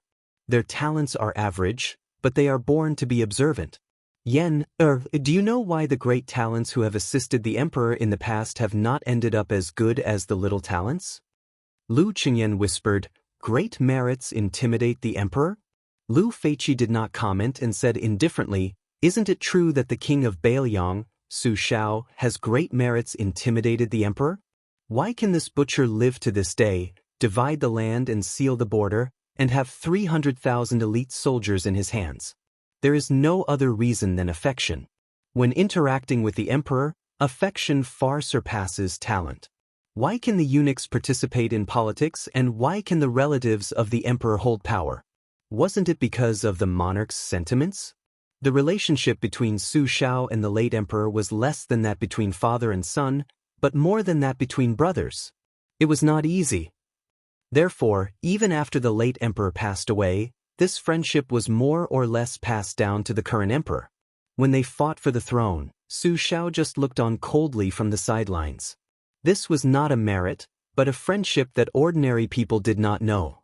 Later, when Empress Zhaoji wanted to recruit the crown prince of Bailiang as her son-in-law, Wen Tai and the others felt that the relationship between the emperor and Su Shao was over. They were anxious to hit Su Shao when he was down, so they joined Sun Shiji and the other old thieves in the court. Zhaoji's breadth of mind wasn't simple. In my opinion, half of it was because she wanted to test Su Zhao's bottom line, and the other half was because she wanted to protect Bailiang and the Su family. Even if Su Shao refused, she wouldn't really get angry. This time, Su Shao came to the capital. How was it? Didn't he still get it and inherit it? If it was someone else, even if it was the king of Yen, would he have succeeded? Lu Qingyan carefully said, "Old ancestor, how much of the relationship between ruler and subject that the king of Bailiang painstakingly accumulated in his military life is left?" Lu Feiqi smiled and said, "There isn't much left. No matter how much affection there is, it can't withstand Su Zhao's repeated torment. It's just that the king of Yen, the king of Guangling, and the other vassals are still alive. The late emperor didn't let Gu Jiantang rush to Bailiang to become the king of a different surname. Gu Jiantang was too slick and didn't want to make enemies. How could the late emperor be at ease to let him go thousands of li away to become the king? Su Shao, this cripple, is clumsy in his sharpness. Gu Jiantang's maturity can't compare. In the past, there were people in the dynasty who said that if Su Zhao's troops were handed over to Gu Jiantang, he could still destroy the 6 states. These words weren't false. It's just that in the end, he couldn't escape being cooked after the cunning rabbit has been caught. This old consecrator who had lived in Qingzhou for a long time smiled slightly and said, "I'll tell you some more things. The reason why we took the risk to come to Spring God Lake was because the qi that our green faction had gathered for 2 generations with great difficulty had dissipated. That Bai Yen was amazing. He had only been in power for a few years and he had already made old man when obedient. If that was all, it wouldn't be so bad.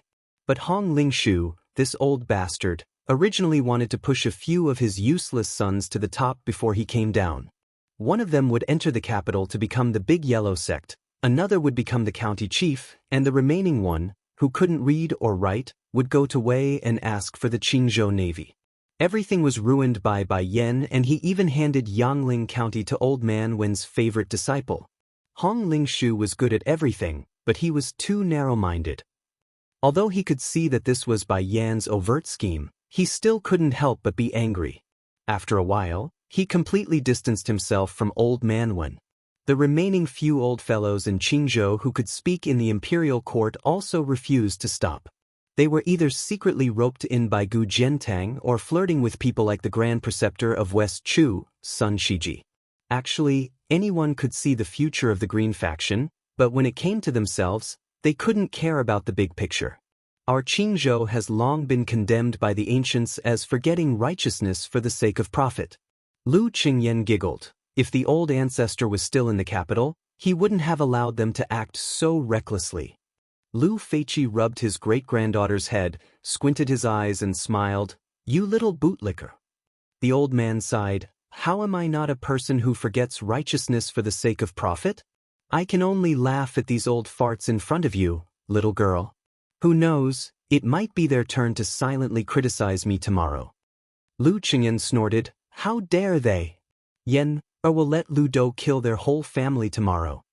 Lu Feiqi stroked his beard and laughed heartily. "There are very few truly smart people in this world, but there are also very few truly stupid people. Your father's so-called descendants of wealthy families don't really understand this principle. It's just that the world is peaceful now, and they can't bear to see the tragic people's hearts stirred during troubled times. The Lu family's aides and officials who wish they could dig out their hearts and organs to call themselves loyal are not that important in my opinion. Scholars from poor families only study for food and clothing, while nobles only study for a bright future. Those who study for righteousness and wisdom are few and far between. It's a pity that so many history books that recorded the bloody lessons of our ancestors have been lost." Lu Qingyan nodded. "Of course, scholars who study for nothing are useless. Only those who study for a living can be considered inferior in all aspects. Only by studying for a living can one be considered superior." Chapter 226. The old man laughed and praised. "You have to let your father hear this." Lu Qingyan made a naughty face. "That won't do. Father will definitely nag at Yen or about this and that." Lu Feiqi restrained his smile and slowly got up with Lu Qingyan's help. He walked to the window and sighed softly. "It's not strange that Crown Prince Zhao Sun lost to His Highness Bailiang, but it's interesting that even King of Jing'an, who was determined to cut off all means of retreat, couldn't keep him.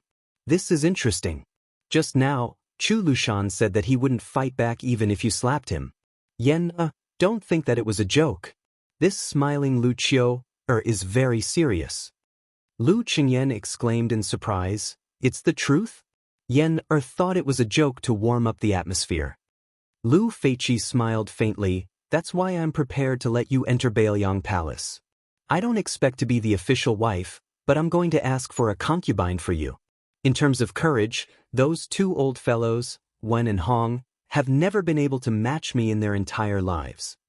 Lu Qingyan, who had been praised by her ancestor as having telepathy since she was young, had some guesses.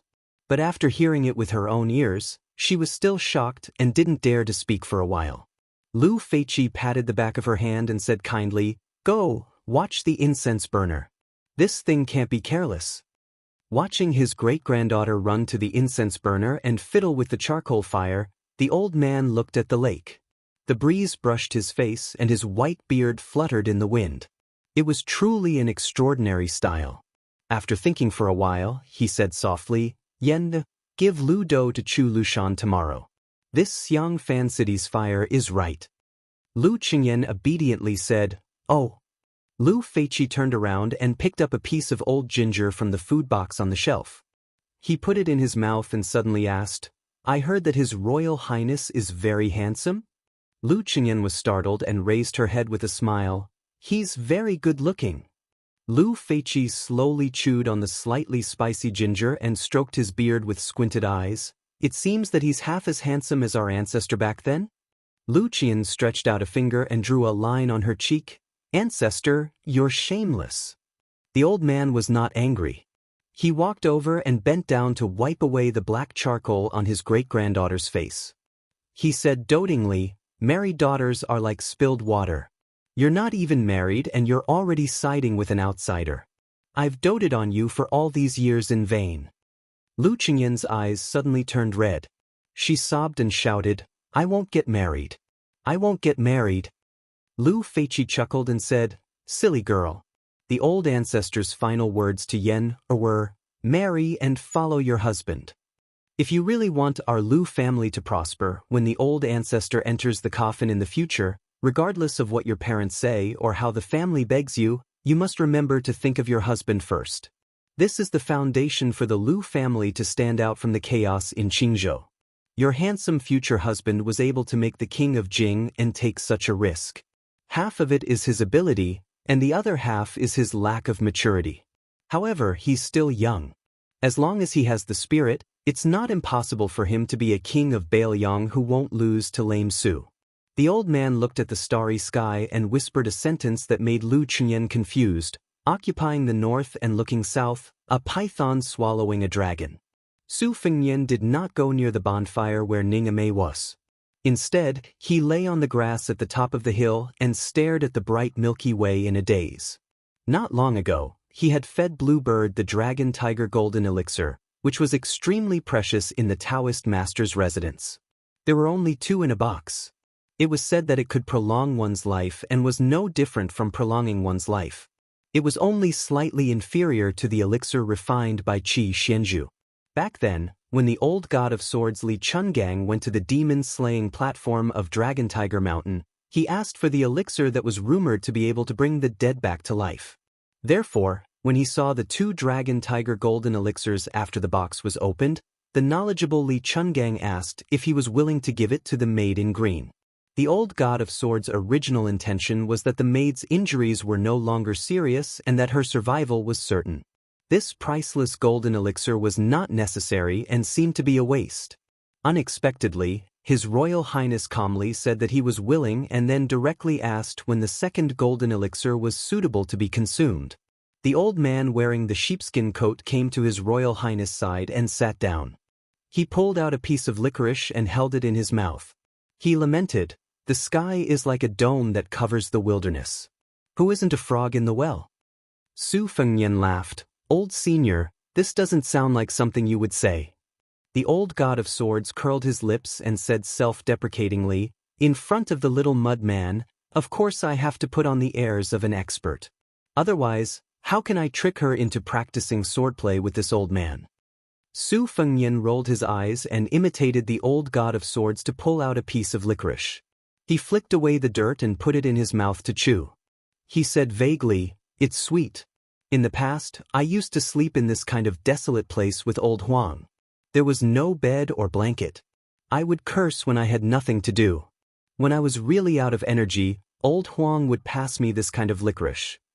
The old god of swords said calmly, "Those few strokes of yours in the reed marsh must be the 9 swords of the 9 swords of the 9 swords of the 9 swords of the 9 swords.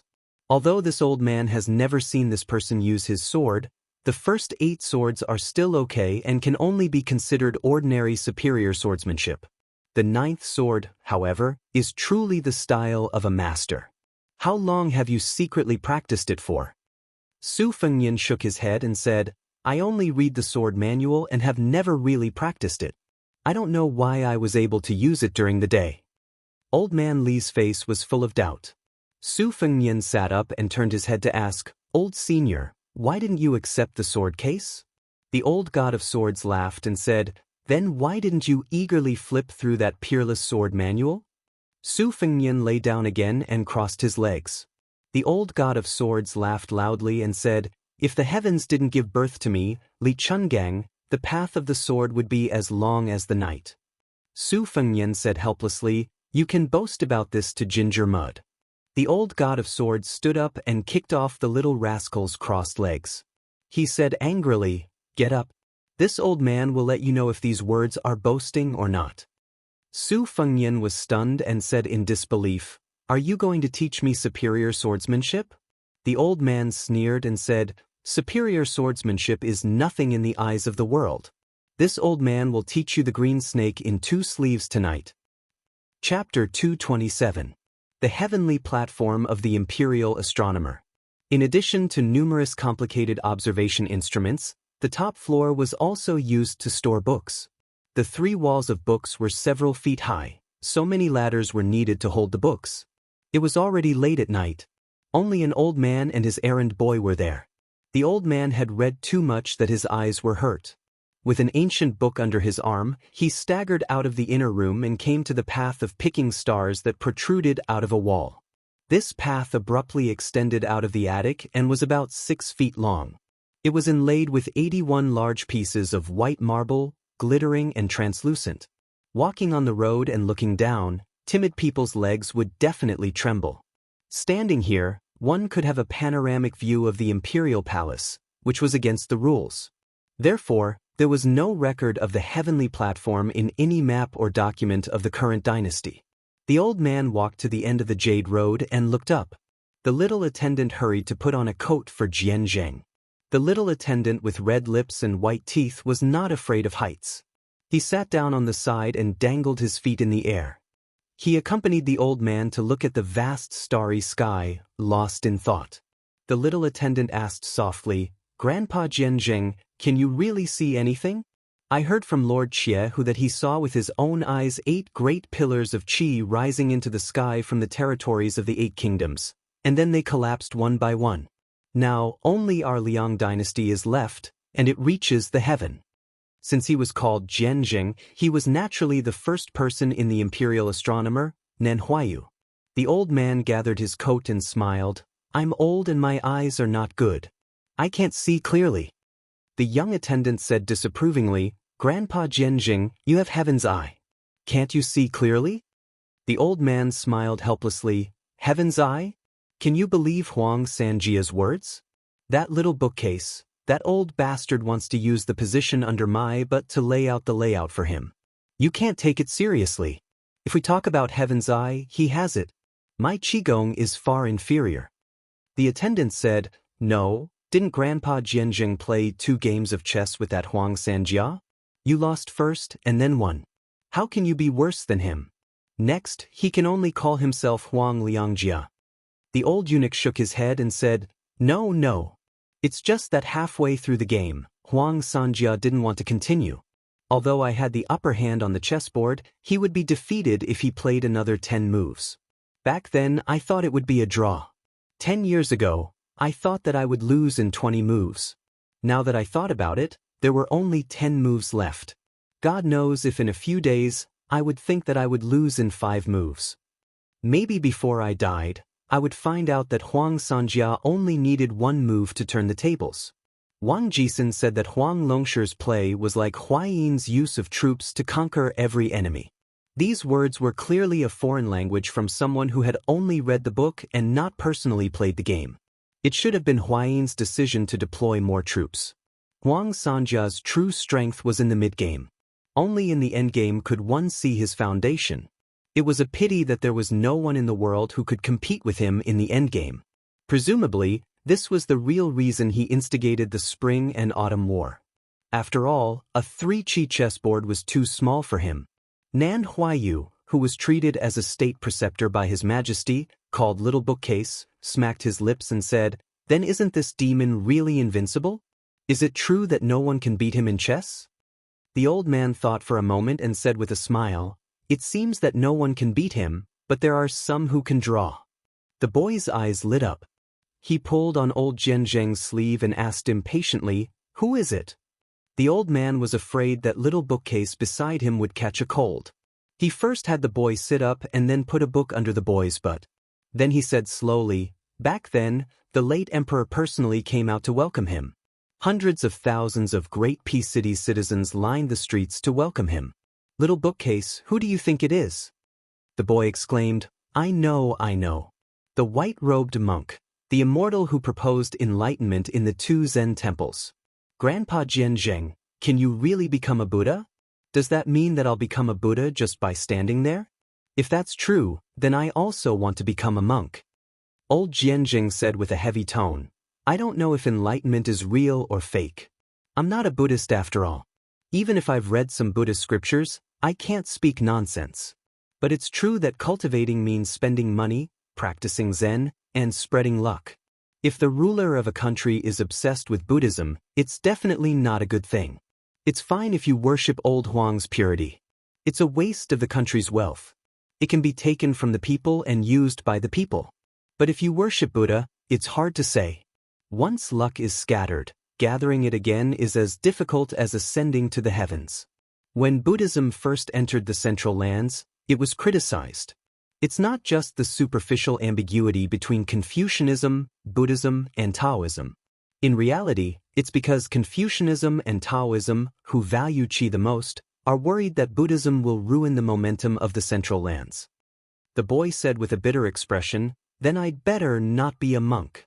The old man smiled and rubbed the boy's head. The boy raised his head and asked, "Grandpa Jianjing, that king of Bailiang came to our imperial astronomer during the day. Why is everyone so afraid?" "I'm not afraid." Old Jianjing stood and said, "It's good that you're not afraid. All right, we've slacked off enough. We should go back to work. After we finish editing this new calendar, I should close my eyes. If that white-robed monk gets there first, it'll be another immeasurable disaster. Fortunately, this old man who's about to die has the help of you, little bookcase.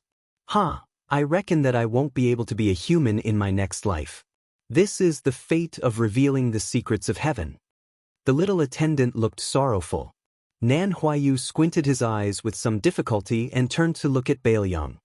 He pointed and said softly, "Little bookcase, after I die, I'll rely on you to suppress that giant python." There were 2 big bunches of bonfires.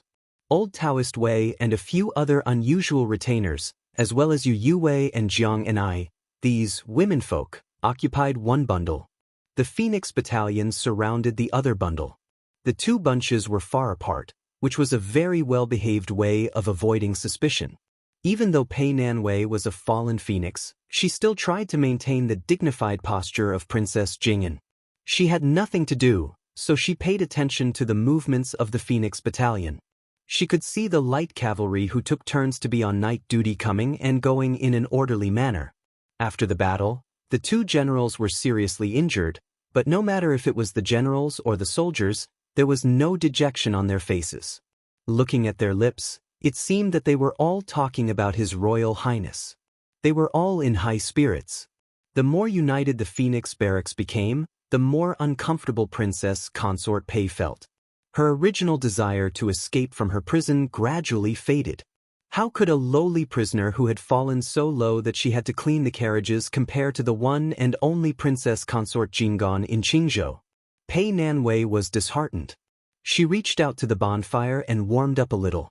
She looked to the left side and saw a plump, beautiful woman holding a white cat accompanying her to find a pool. They chatted a little on the way, and she knew that their conversation was not ordinary. The young woman with a strange identity on the right side was really smart. Pei Nanwei, as a peerless beauty, still didn't dare to say that in a few years, she would be able to win over this plainly dressed woman. It didn't look like she was a maid. How could there be a maid who could fight with the heir of Bailiang? But it also wasn't right to say that she was a daughter of a noble family.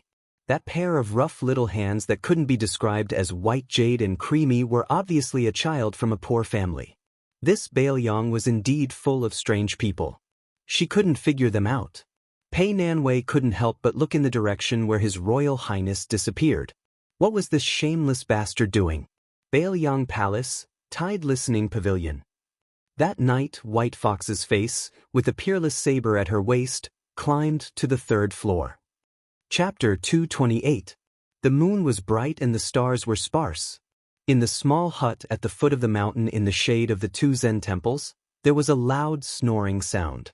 It was an unattractive young woman. She spread her arms and legs and took up most of the bed. She turned around aggressively and accidentally kicked the bald middle-aged monk off the bed. The poor monk sat on the ground in a daze for a while. He got up and put on a white kasaya and walked out of the hut. There were 2 small rooms next door separated by wooden boards. The white-robed monk tiptoed to his daughter's room and covered her with a blanket. This girl's sleeping posture was exactly the same as her mother's, restless. When he came to his disciple's room, he saw that this little idiot was most likely having a good dream. She probably dreamt that she went to play with something and only cared about laughing. The shabbily decorated narrow room was neat and tidy. The shoes and socks of the two women in the house were always scattered all over the place. This stupid north and south were not the same. Everything was meticulously arranged, just like when he preached the sutras to the monks of the Hui generation in the temple. The white-robed monk walked out of the hut alone and came to the Thousand Buddha Hall. The walls were painted with the Vajra Luohan fist technique, vivid and lifelike. The ground was uneven, with a total of 108 small footprints. It was rumored in Jianghu that this was the most powerful demon-subduing skill of the two Zen temples. Whoever could face the wall and observe the fist technique and walk 108 steps correctly would be ranked among the top 3 martial artists in the world. The reason why this hall was called the Thousand Buddha Hall was because the two Zen temples carved a Buddha here every year. There were more than 1,000 Buddha statues here. The white-robed monk was this generation's tablet keeper and also this generation's Thousand Buddha Hall statue monk.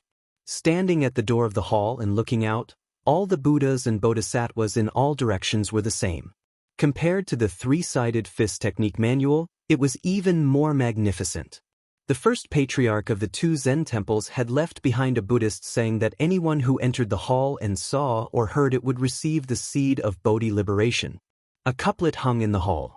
It has been 3,000 years since lotuses bloomed at every step. I have rebuilt the hall to worship the Luohan. After 81 difficulties, I am willing to give 28 ranks and teach the Dharma to all. However, ever since the white-robed monk returned from the far west to Tai and city and returned to the two Zen temples, he had only carved one Luohan statue. That year, he had brought the little monk's stupid Nanbei back to the mountain. The white-robed monk looked up at the thousands of Buddha statues that were filled with moonlight after the door was opened and sighed. The little monk, Wu Nanbei, appeared behind the white-robed monk and asked worriedly, "Master, is your wife going down the mountain again tomorrow?" The white-robed monk accepted his fate and said, "Go, go. There aren't many copper coins left in the bowl anyway." Stupid north and south side, after going down the mountain a few times, I can only pick the most expensive cosmetics with mistress. What are we going to do in the future? Why are you awake? Just now, I was holding hands with something in my dream. In the end, she knocked me on the head and I woke up. Hey, master, why are you hitting me? What else did you do besides holding hands? No, just holding hands. What else can we do? Really? Monks don't lie. There are so many bodhisattvas and arhats in the Thousand Buddhas Hall watching you. Other than holding her hand, I also told this thing that I like her. No wonder you were hit. Master, the old abbot said that you are the reincarnation of the third arhat, the immaculate arhat. The Buddhist scriptures say that this bodhisattva has no worries. Why do you always have a bitter face from mistress and that thing? The great abbot also said that you are the last disciple of Buddha, Subhadhara. You received the bodhisattva fruit when Buddha was about to enter nirvana. It sounds very powerful. Why don't I see your wisdom and eloquence? Not to mention the temple and the foot of the mountain, we only have 4 people in the hut. Who can you argue with? Alas, the old abbot likes to praise everyone. There is nothing to be happy about being praised. Master, why don't you teach me how to play chess? Why do you want to learn chess?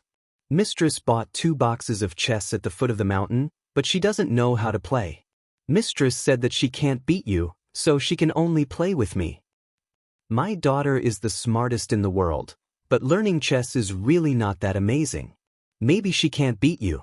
Master's copper coins will be wasted. It's okay, I'll let her. Idiot.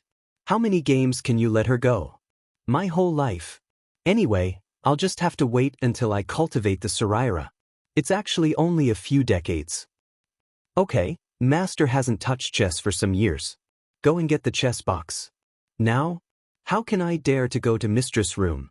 I'll be beaten to death. I also don't dare to run. What if I run into the steel forest like before and Mistress can't find me? Mistress will only give me half a bowl of rice. Where the Tao is, even if there are millions of people, I will still go. Don't you understand this principle? What's the point of practicing Buddhism? Master, isn't this the famous saying of the scholarly sage at the foot of the mountain? Is that so? It's absolutely true. Alas, I always heard the abbot in the temple say that you are very good at the once-in-a-decade lotus platform preaching. Even those scholars and Daoist masters admire you. It seems that they are bragging. Master, did you secretly give them copper coins? Nonsense. Isn't Mistress keeping an eye on Master's private money? Didn't you ask me to bury the pot under the Dragon Gate 20 stages stone tablet 2 days ago? Huh? Nanbei, the moon is pretty good today. Wait here, Master will go and get the chess box.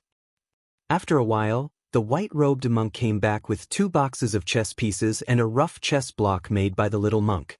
The master and disciple sat on the ground in the Thousand Buddha Hall. The white-robed monk rolled his eyes at the chess block with crooked lines and abandoned it. Instead, he used his finger to carve 17 lines on the floor. The floor of the hall was carefully paved with a special stone material. It was called the diamond mirror by the people. There was once a swordsman who had achieved Tao and cut it with a sharp sword but did not leave a mark.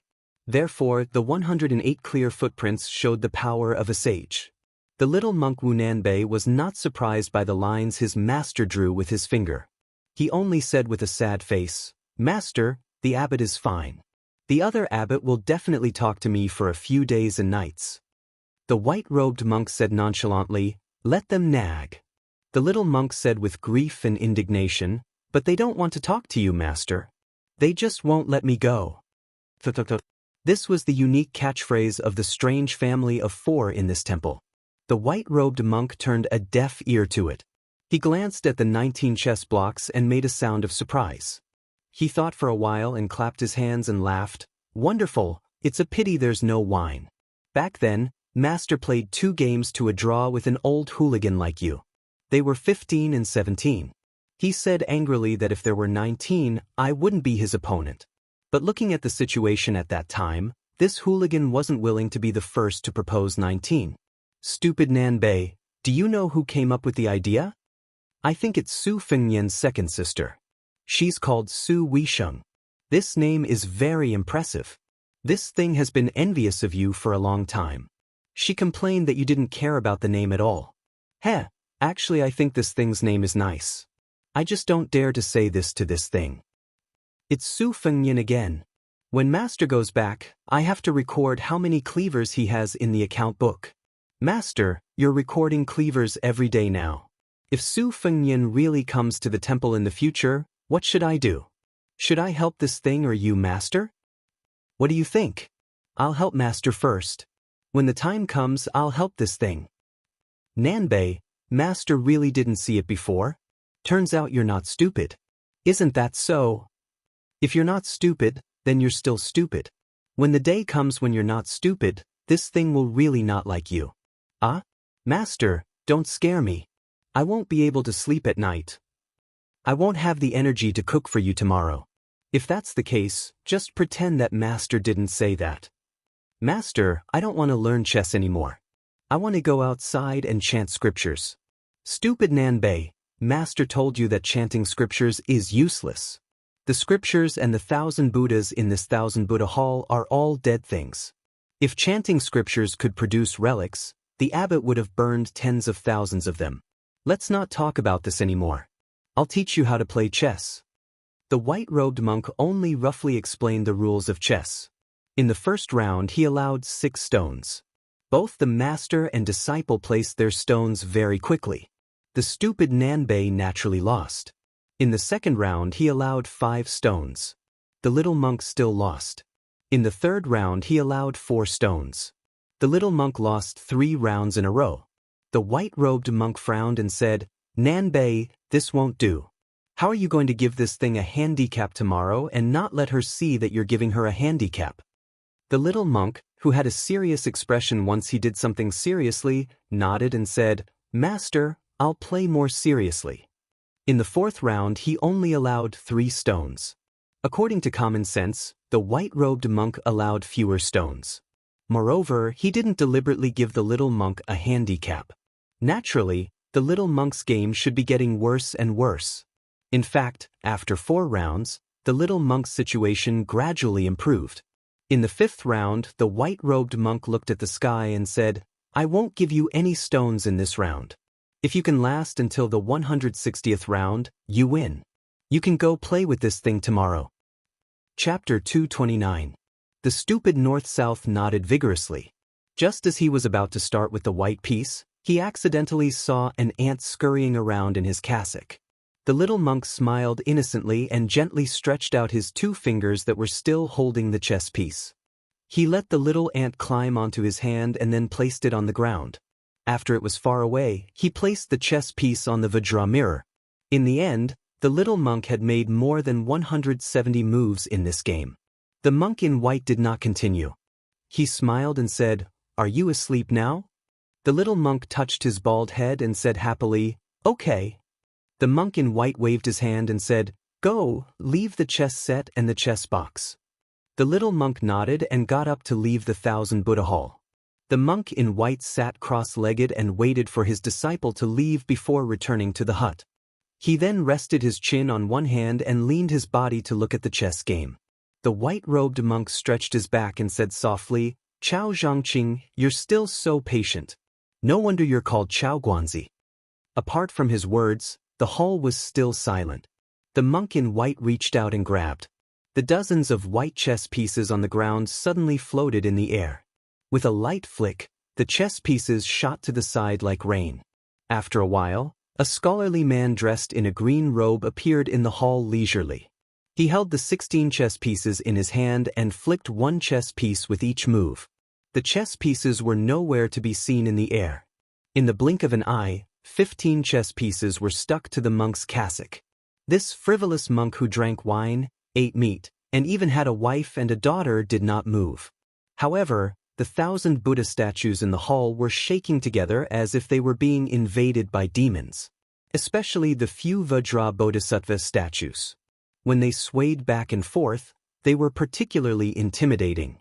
It must have been the 15 chess pieces that hit the monk's cassock. Each chess piece brought about a violent surge of chi activity and caused such a phenomenon. The handsome middle-aged scholar only had one chess piece left in his hand. He smiled and said, "Sure enough, no one in the world can break your Vajra realm." Without any movement from the monk in white, 15 white chess pieces fell from the cassock and quickly rolled back to their original positions on the Vajra mirror as if they were endowed with intelligence. The white-robed monk calmly replied, "It's just Chao Guanzi's 15 mysterious fingers.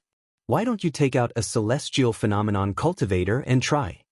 The slender scholar smiled and gently tossed the chess piece in his hand onto the ground. It bounced forward a few times and obediently returned to its original position just like the 15th chess piece. He shook his head and said, "I won't try anymore." Back then, the number 1 person in Beimang who was said to be able to fight with Qi Xianzhu came from the south. When you arrived at the 2 Zen temples, you still couldn't harm a hair on your body. However, in your anger, you left 108 Vajra prints on the ground. But I'm very curious. You always end up in a draw when you fight, but why do you still like to end up in a draw when you play chess? In the past, Huang Longshi used the lives of more than 300 monks to play against you, each playing one piece. In this game, 43 people died.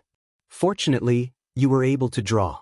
Later, after the Spring and Autumn War, Huang Longshi forced you to play again.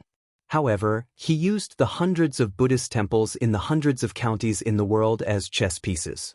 If he lost, he would destroy one. If he won, he would let the Liang dynasty build one more. Why did you still end up in a draw? After I read the chess record, the chances of you winning the first game were indeed not high. However, in the second game, you clearly had a chance to beat Huang Longshi. The white-robed monk raised his head and looked at the world-famous Chao Guanzi. Similar to himself, this guy had also played chess with Huang Longshi. It was said that the two of them were close to the level of chess. Chao Guanzi was of course much better than those national chess players in the palace. However, in the face of this immortal in the eyes of the world, the white-robed monk was still as calm as an ancient well. He said calmly, "If I say that I'm in a hurry to go home and cook for my wife, would you believe me?" When Chao Guanzi heard this rare joke, he actually didn't laugh. He sighed and said regretfully, "Now that you even have a daughter, you don't have the patience to play chess with me until the end. It seems that I won't have the chance to play chess with you." The white-robed monk sneered and said, "Who wants to play chess with you? A game of chess can last for months or years." Chao Guanzi, whose real name was Chao Changqing, was sitting opposite the white-robed monk. He looked at the chess game that he had already memorized by heart and said with a smile, "Your disciple is really amazing.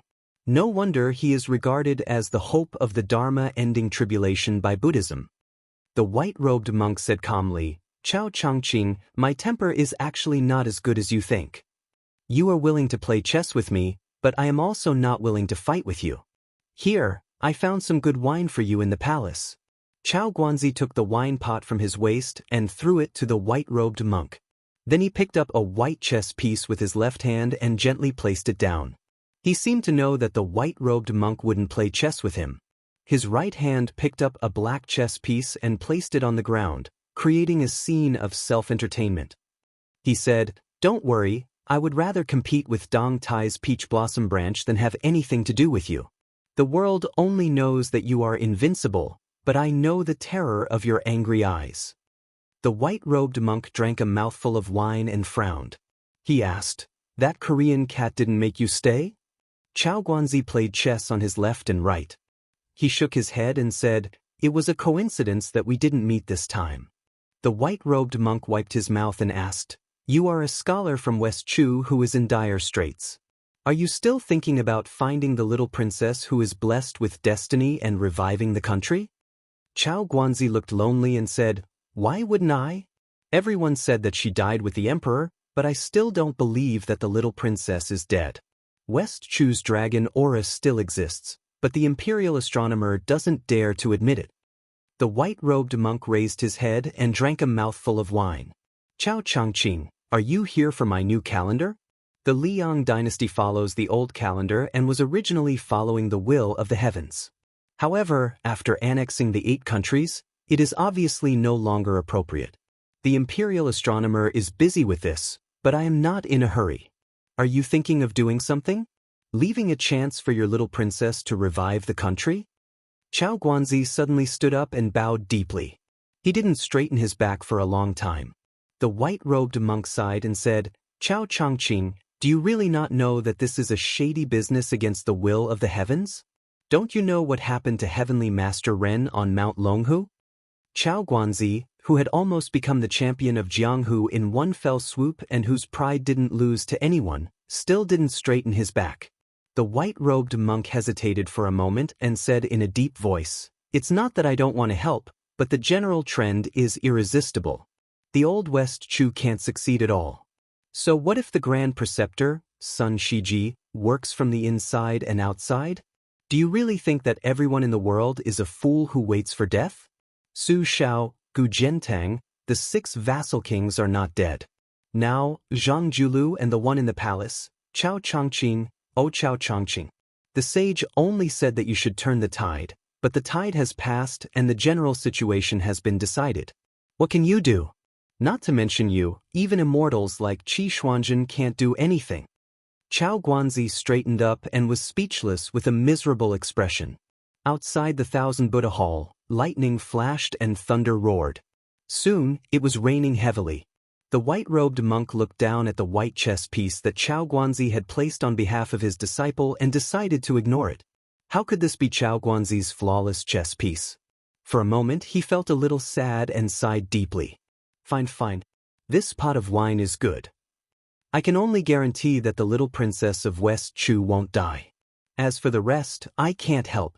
If you want to take a mile after taking an inch, I will go down the mountain and ask the palace for a pot of wine to return to you." Chao Guanzi bowed again, turned around and walked into the rain. This was what it meant to go forward despite thousands of people. The heroic spirit of the Confucian school existed forever. Even though the white-robed monk was in Buddhism, he still felt a little sad. The little monk, who was about to fall asleep, was awakened by the thunder and hurriedly ran over with an oil paper umbrella. He saw that there was an extra pot of wine in his master's hand and thought of the middle-aged scholar who had just walked out of the Thousand Buddha Hall. He asked in puzzlement, "Master, is this wine given to you by that scholar?"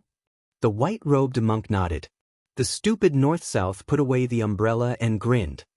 "I put one up and took one. I met this scholar just now, so I borrowed one from him." The white-robed monk glared at him.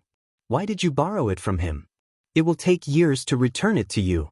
An umbrella costs a lot of copper coins. The little monk was troubled. Then what should I do? I preached in the temple, but the head abbot didn't give me any copper coins. If that thing asks about it tomorrow, it will be bad. The white-robed monk said helplessly, "Forget it. Just say that I bought the wine." The little monk shouted gratefully, "Master!" The white-robed monk rolled his eyes. "Master needs to go to the sutra depository in the temple to hide from your master's wife. Go to sleep."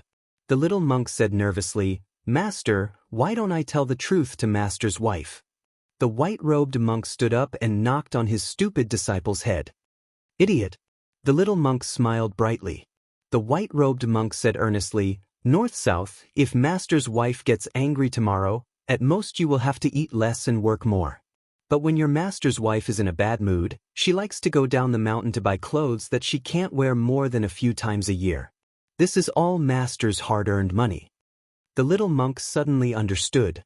The white-robed monk smiled. Go to sleep." The little monk said, "That thing is afraid of thunder. I will go outside and recite scriptures for her." The white-robed monk touched his bald head.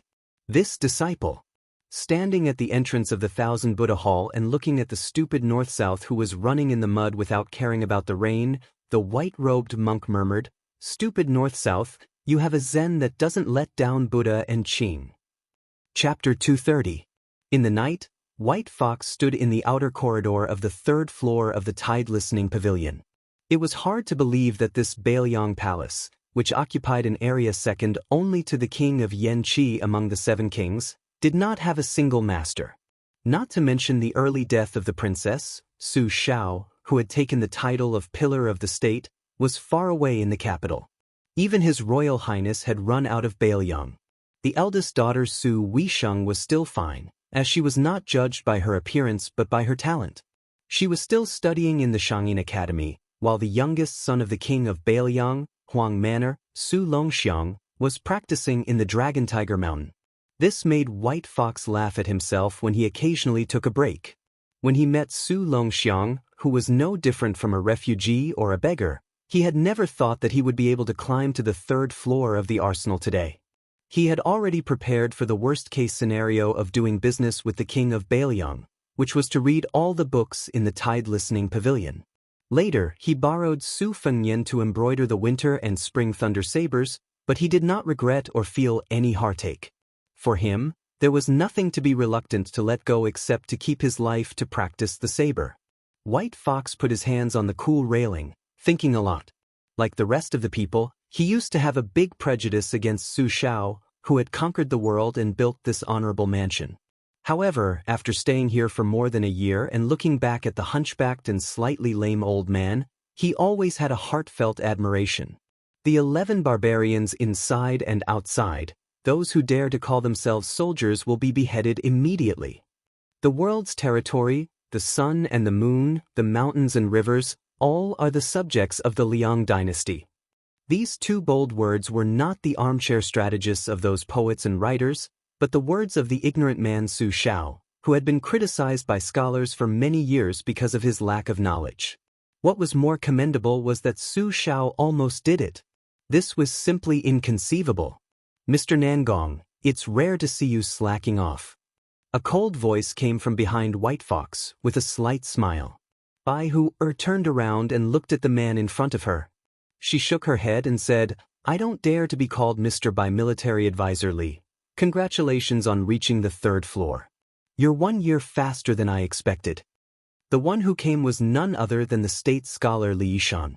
In the spring and autumn war, where talents emerged in large numbers and strategists resplendent, he was still the most outstanding. Back then, this person and Western Shu's Zhao Guangling were known as Su Rintu's left and right arms, left Zhao and right Li Yishan.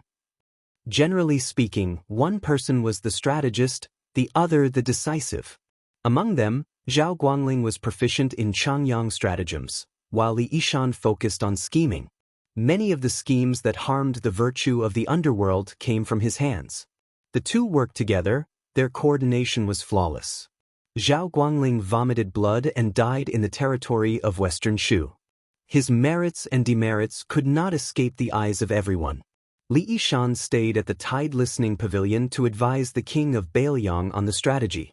However, looking at his complexion, he was also terminally ill and did not look like someone who would live a long life.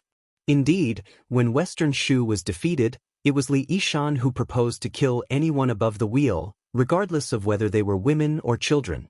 Until now, when Li Yishan was mentioned in Shu Prefecture, children would stop crying. How could such a person, who did not care about the virtues of the underworld, live a long life? Bai Hu asked, "There's something I don't understand. I'd like to ask military advisor Li." Li Yishan nodded and smiled. "Please speak. I'll tell you everything I know." Bai Hu was not a polite person to begin with. She asked directly, "The king of Bailiang is recognized as a talented general who can only lead an army, not a talented general who can lead a general. During the Spring and Autumn War, the other three famous generals were rarely like the king of Bailiang, who always led the troops in every battle. The Battle of the Western Fortress was undoubtedly the most magnificent war in history. However, he still boldly handed over the command to you and Chen Jibao and personally led the elite cavalry to attack the enemy's den. Why can the Bailiang army only have the surname Su and not others?" Li Yishan looked at the tide-listening lake, which was always quiet without any bait. He smiled gently and said, "Zhao Guangling and I had argued about this before. Neither of us could convince the other. The answer does not lie with me. It lies with Su Shao and Su Fengyan. Mr. Nangong can continue to look on coldly from the sidelines. It's a pity that Zhao Guangling was born in a chaotic era. Otherwise, he would have been a capable minister who could govern the world. He wouldn't be worse than Zhang Julu. At that time, the biggest disagreement between us was who would be in charge of the Bailiang army in the future. Would it be a descendant of the Su family or someone else? That's why I told Su Shao that it was fortunate that Zhao Guangling died early. With his unyielding character and his hatred of evil, regardless of whether His Royal Highness was a real hedonist or a real foppish son, he was still an eyesore. As for me, I'm probably not as good as him when it comes to strategizing, but my temper is much better. That's why I've been able to live longer than him. Why else do you think Su Fengyan would send me wine every 2 to 3 days? That kid is very shrewd. Zhao Guangling doesn't like this kind of petty cleverness. On the contrary, I admire it. Furthermore, when he was a military counselor, he would personally attend to everything in the military tent. I'm more lazy, so I can see many things and know more about the crown prince's temperament. I watched that kid grow up. That time, because of the armored maidservant Zhao Yute, he angered the princess consort. She punished him by raising his arms and holding 2 books to reflect on his mistakes. How old is he? How long can he hold that? He insisted on not admitting his mistake, but he also didn't want to be lazy. He held one book on top of his head and the other in his mouth. His temperament is exactly the same as the princess consort's. Of course, this small matter doesn't mean anything. It's hard to say whether His Royal Highness will be able to inherit the position and take over the 300,000 steel cavalry. Bai Hu hesitated for a moment before asking, "Aren't you worried about that little butcher?" Li Yishan was afraid of the cold. Even during the summer, the cool breeze still blew in the tide-listening pavilion on Mount Qingliang. He hurriedly picked up the wine gourd and drank a mouthful to warm his stomach. Then he sighed and said, "Su Shao doesn't seem to be afraid, but I'm very afraid. Even an outsider like Mr. Nangong can see it. How can His Royal Highness and Chen Jibao, who are in confrontation with the authorities, not know? When I think of how Chen Jibao dragged Wu Xingyi Baikui's wife and daughter to death in front of the Western Wall, I can't help but be afraid. Perhaps you don't know, Chen Jibao's swordsmanship isn't bad. His most outstanding skill is his spear. Compared to spear immortal Wang Xiu, his master, he's on par with him. Chen Jibao's art of war has always been to succeed in one strike. Presumably, it's nothing more than this. Many things in the world are beyond one's control. Back then, didn't Zhao Guangling and I hint to our confidants that Su Shao might as well rebel? Although Su Shao can endure it, only God knows if Chen Jibao can. That person in the capital has spent a lot of time and effort on this for the past 10 years. To be honest, Mr. Nangong, it's not that Li Yuanying cherishes his life.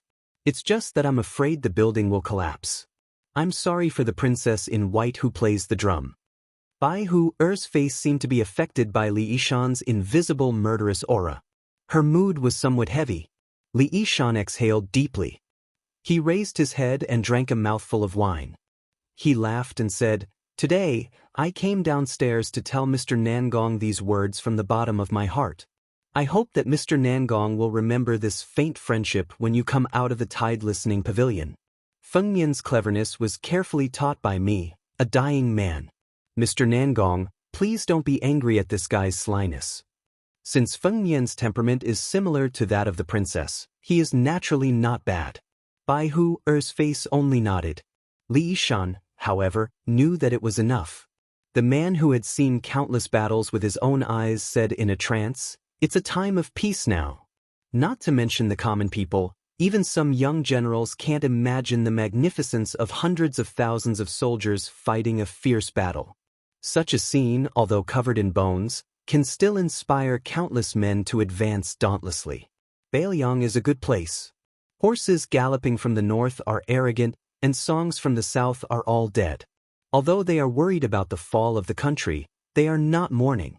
I just don't know if I can see Feng Yan leading an army and trampling the 13 provinces of Beimang in my life. The wind, the rain, the thunder, and the river are still incomparable to the hooves of the horses in Bailiang. Li Yishan turned and left the outer corridor with a smile. Bai Er's face looked at the skinny back with mixed feelings. Bai Er's face looked into the distance again and frowned. He seemed to be regretting that he did not agree to leave Liangzhou together. He was annoyed by this unprecedented emotion. He snorted and forced himself to suppress it. After calming down, Bai Er's face narrowed his peach blossom eyes that were more beautiful than Su Fengyan's. He looked in the direction of the eastern sea and gritted his teeth. The second in the world? Chapter 231. Only one chapter for today. Hearing that the old god of swords was going to impart the two-sleeved green snake, Su Fengyan was shocked beyond words. Without waiting for him to react, Li Chungang coldly snorted and said, "Lend me the sword." The spring thunder at Su Fengyan's waist trembled incessantly. He subconsciously wanted to press down on the simple and unadorned short knife to prevent it from leaving its scabbard.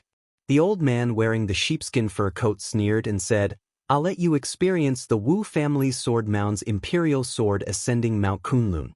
How could Su Fengyan defeat the old god of swords who had been in seclusion under the tide-listening pavilion for so many years? The spring thunder was still guided by the old god of swords' finger and leaped into the air. Li Chungang pressed down with his finger and the spring thunder descended. With a twist of his finger, the spring thunder spun rapidly in front of him and finally formed a circle of bright knife shadows without a blade. The old god of swords allowed the spring thunder to spin in circles in the air. He reached out and grabbed the handle of the knife. Two streaks of green gang instantly exploded from the simple spring thunder blade like two mysterious green snakes. The old god of swords did not remind Su Fengyan to be careful.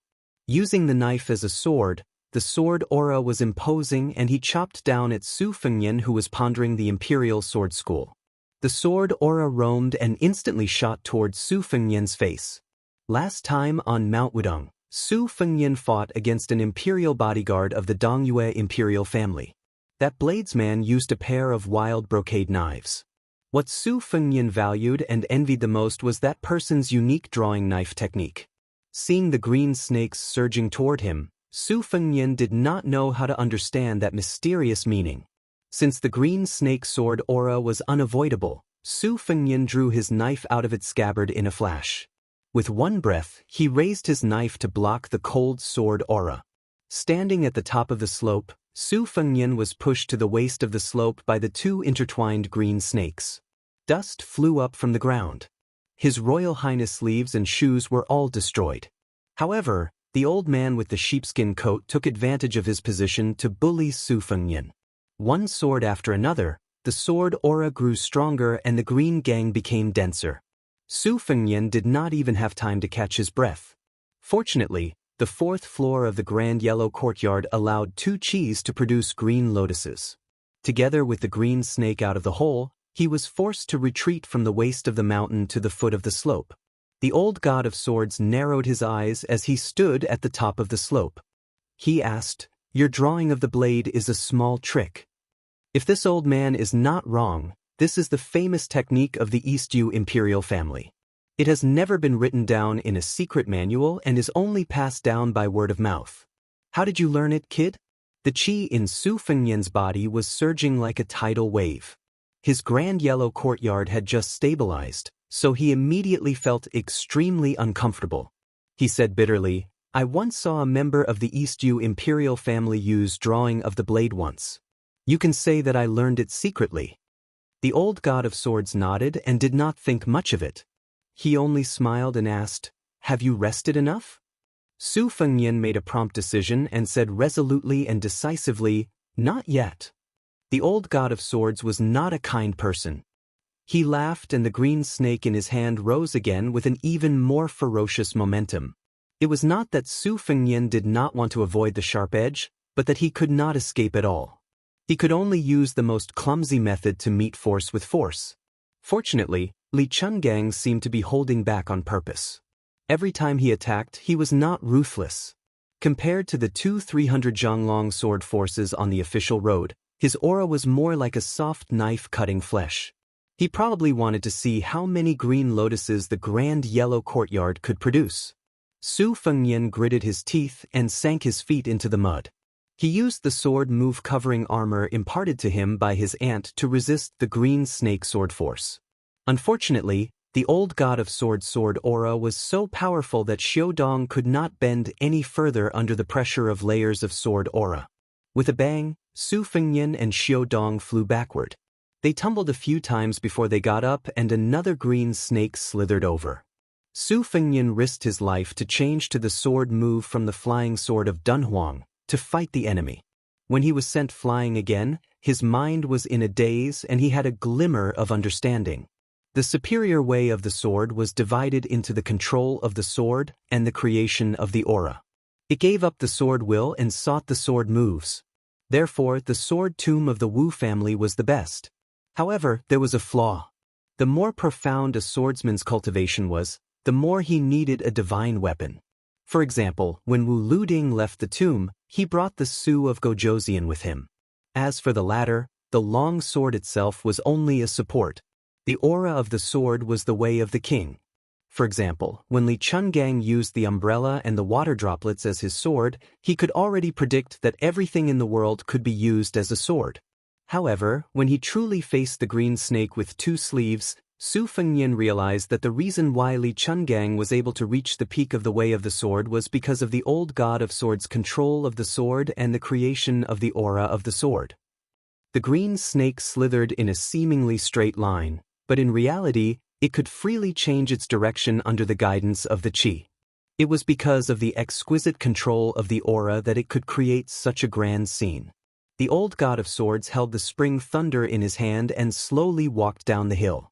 "Kid, you're not dead yet?" Su Fengnian's ferocity was aroused. He pretended to be fat and laughed, "Not yet." Again. Li Chungang dismissed it with a laugh and said softly, "The small injustice in the chest can be dispelled with wine. The great injustice in the world can only be dispelled with the sword. Kid Su, be it this old man's wooden horse ox, or the Su of Gojosian that is now in Wu Liuding's hands, or the great Liang dragon sparrow that your mother used in the past, if you don't dare to think about leveling the world with one sword, how can you reach the realm of earth immortals if you don't even dare to think about it? When you get used to this old man's two sleeves green snake, you will naturally have your own spirit. Only then will the great yellow court be your great yellow court. When facing an enemy, you can't retreat before the battle. This principle that this old man taught you tonight is not inferior to the two sleeves green snake." Over at the two bonfires, only sword aura could be seen soaring into the sky near the hillside. Ningame was a little worried and wanted to lead a pair of white horses to keep an eye on it. However, he was stopped by the old Taoist priest Wei Shuyang with a smile. Ningame, who was slightly further away from the bonfire, asked Elder Mi in a low voice, "Shinran, is that old senior the old god of swords Li?" The old Taoist priest, who was close to 70 years old, had a look of longing on his face. He seemed to remember the frivolous days when he imitated Li Qingdan and roamed the Jianghu. He stroked his beard and laughed. Yes, it is the old god of swords. Now that I think about it, it is indeed like a dream. I didn't dare to imagine that I would be able to travel with this old senior in this life. How fortunate! Ningame had always been a shy and introverted person with a good temper in private. He smiled as if he didn't know how to continue the topic. To him, Li Chungang was just a first-rate immortal on land that the older generation of Jianghu martial artists talked about. He was nothing more than a 100-year-old child with the face of a baby, who could travel 100 miles in an instant, and whose swordsmanship could look down on the world. Now that he had actually met him, he was somewhat unprepared. The old man's eating and sitting posture were really unconventional, especially when the old senior's sword, the wooden horse and ox, was broken by Wang Xinji of the martial emperor city. In addition, for some reason he only had one arm left. He really couldn't help but sigh. To Ningame, he had personally witnessed the green snake's sword aura being so irresistible. If he had both arms, what would it be like? However, how could one sleeves two green snakes? Wei Shuyang seemed to have seen through Ningame's thoughts. He shook his head and said, "General Ning, it's not that simple." Ningame didn't say anything. He then turned his head and saw His Royal Highness, who had changed into a new set of clothes at dusk, walking over in ragged clothes. The old god of swords was leisurely following behind with a faint smile on his face. Su Fengnian saw that there was still some distance between them and the bonfire. He smiled bitterly and said, "Old senior, you said you were going to teach me the green snake with two sleeves, but how could you teach me the way? From the beginning to the end, I was beaten up and couldn't even escape." Old Man Li blew his beard and glared at him. He said, "Idiot, what's the point of telling you all those principles? This old man's famous unique skill isn't that easy to learn." Su Fengnian muttered, "I'm just lazy and don't feel like talking." The old god of swords laughed instead of getting angry. He chuckled and said, "That's true. The green snake with two sleeves is called two sleeves. Not to mention the sword intent, there are already 66 sword moves. If I were to explain them to you one by one, this old man would have to waste a lot of time and energy." Su Fengnian put on a pitiful expression that said, "I knew it." The old man laughed coldly and said, "Kid, don't complain that you're fat or thin after taking advantage of a lady. Take your time. When you can really break the green snake with one slash, you'll be considered to have reached a higher level in martial arts." Su Fengnian asked with a bitter face, "Old senior, do you mean to say that I'm going to be beaten up every day?" Li Chungang glanced at him and said, "Or else." Su Fengnian immediately smiled flatteringly and said, "This is my great fortune. People in the world can't get this even if they burn incense and pray to Buddha." Li Chungang stared at His Royal Highness's face with a strange expression. Then he kicked Su Fengnian's buttocks and looked at his staggering back. He laughed and said, "Kid, you really look like a dog. How are your skills in bed? Why don't you get lost and practice with that Princess Jing'an?" Chapter 232. Su Fengnian, who had just been kicked, asked in confusion, "Practice?" The old god of swords sneered, "Otherwise, do you think you can use real swords and spears to train that Princess Jing'an? Are you willing to part with the Great Yellow Court?" Even someone as thick-skinned as Su Fengnian was still somewhat embarrassed, so he didn't continue to harp on this topic. He walked closer to the bonfire and sat down beside Yue. Ningame walked over with one hand carrying some golden roasted meat, which dripped with oil. He handed one to His Royal Highness and one to the old god of swords. The famished Su Fengnian tore into the meat and joked, "General Ning, let's sit down together. Let's bask in the old god of swords' immortal aura." Ningame, who had removed his armor but was still carrying the short halberd on his back, sat down with a bashful smile on his face. This general of martial arts had a fierce appearance, but his voice and personality were the complete opposite. Su Fengnian looked at General Ning, who was eating elegantly, and laughed out loud for no reason. Everyone around the bonfire looked at each other. Su Fengnian asked Ningame in a soft voice, "When fighting on the battlefield, some great generals and fierce men like to shout things like, 'Give me your life, thief,' or 'I'll take your dog's head.' General Ning, what should we do with your soft voice? I've been curious about this for some time now. Ning Amei's rough face reflected the light of the fire, so it was hard to tell if he was blushing. He scratched his head and laughed. When I first became a colonel, I also wanted to learn from those brave and skillful seniors in the art of war and shout in front of the battlefield. Later on, I fought side by side with the great general and was the vanguard general to break through the enemy lines. As soon as I shouted something, the great general stopped me and scolded me harshly. He said, if you want to use a halberd, then use a halberd. What nonsense are you talking about? Moreover, it was like a woman burping. The great general scolded me and told me not to embarrass the Bailiang army. After that, I didn't dare to shout in front of the battlefield anymore. If you want to kill, then kill.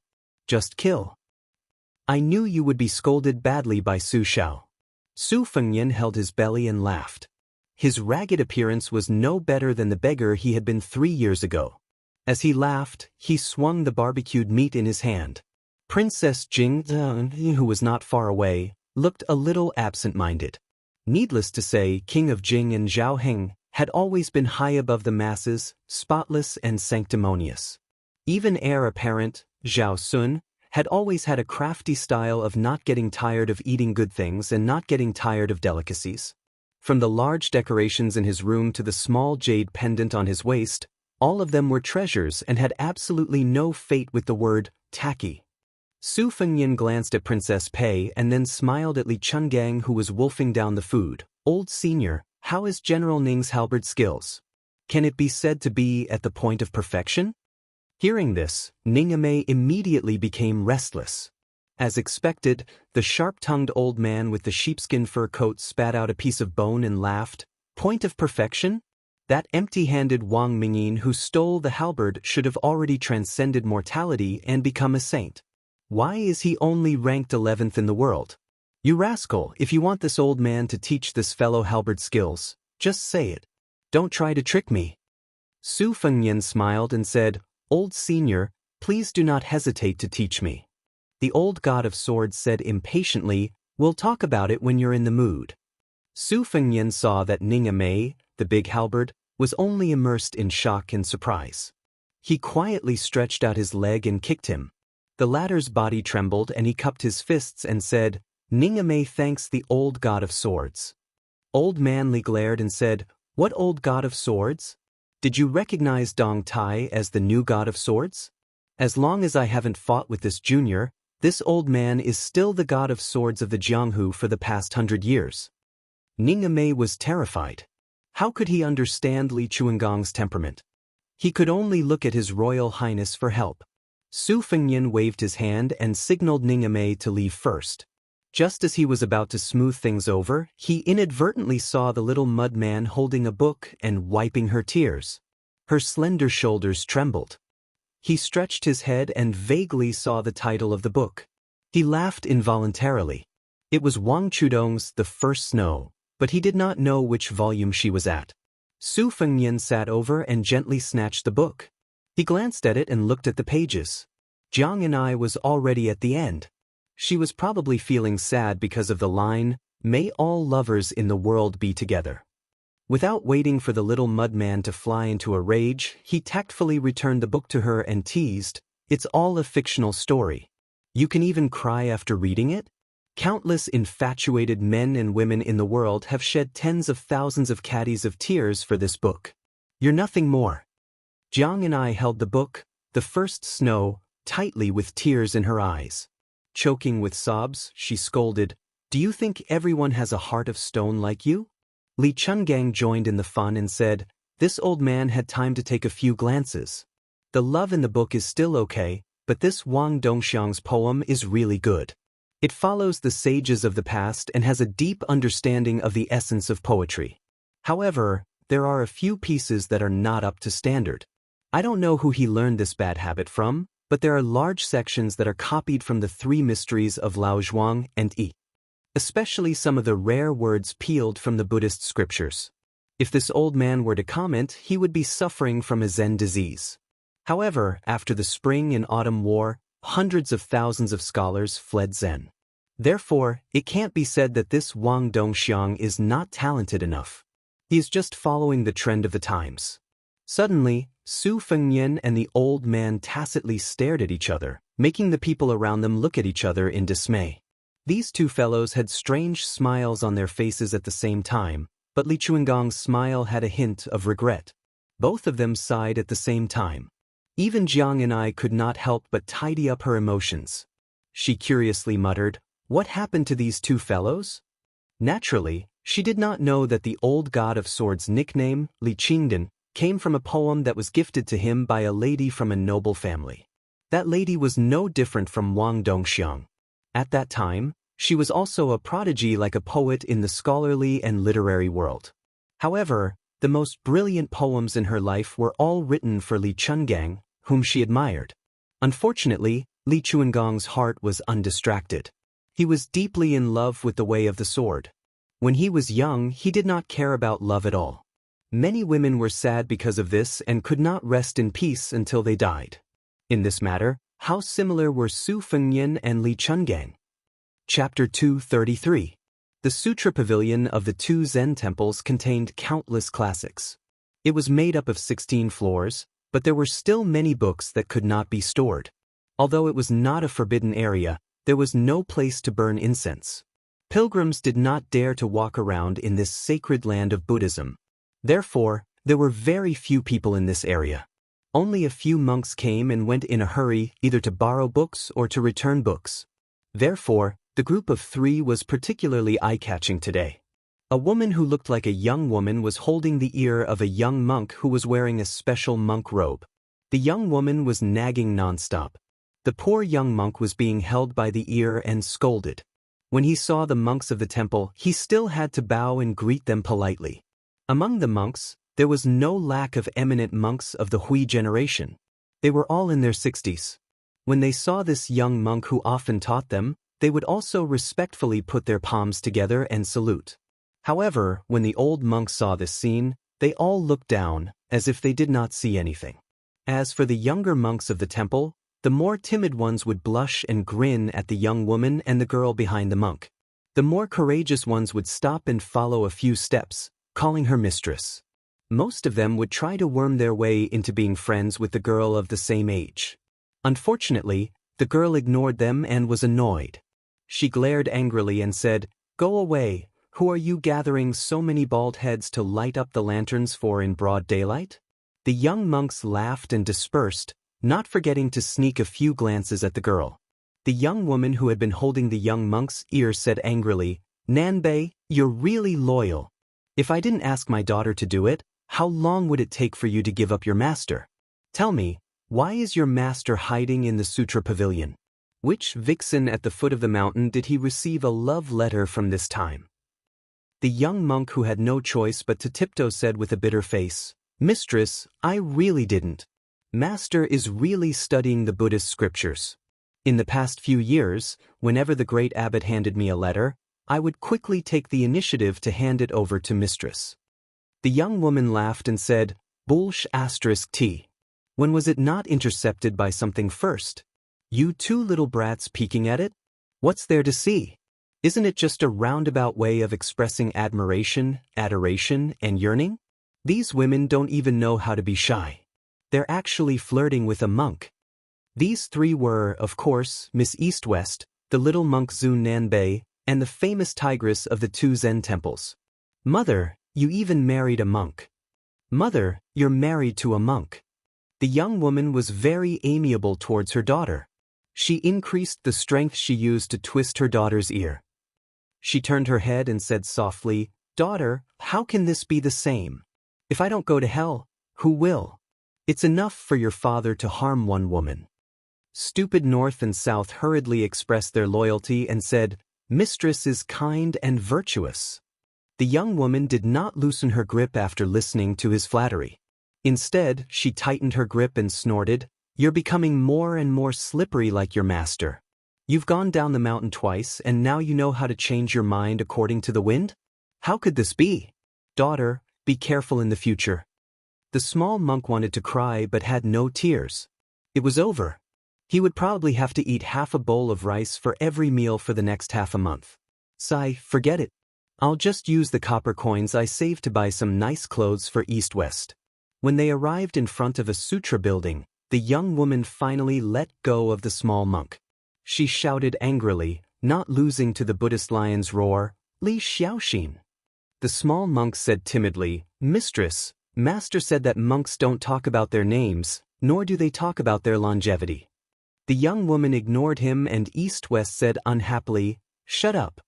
As soon as the young woman finished shouting, a white-robed monk rushed out of the lofty pavilion with a swoosh. He came to the front of the young woman and said with a smile, "Wife, are you tired from walking? Can you give me a massage?" If an outsider was present, they would think that this woman had been rude and unreasonable along the way and would definitely teach the white-robed monk a lesson. However, when she saw her man, she said softly, "I'm not tired.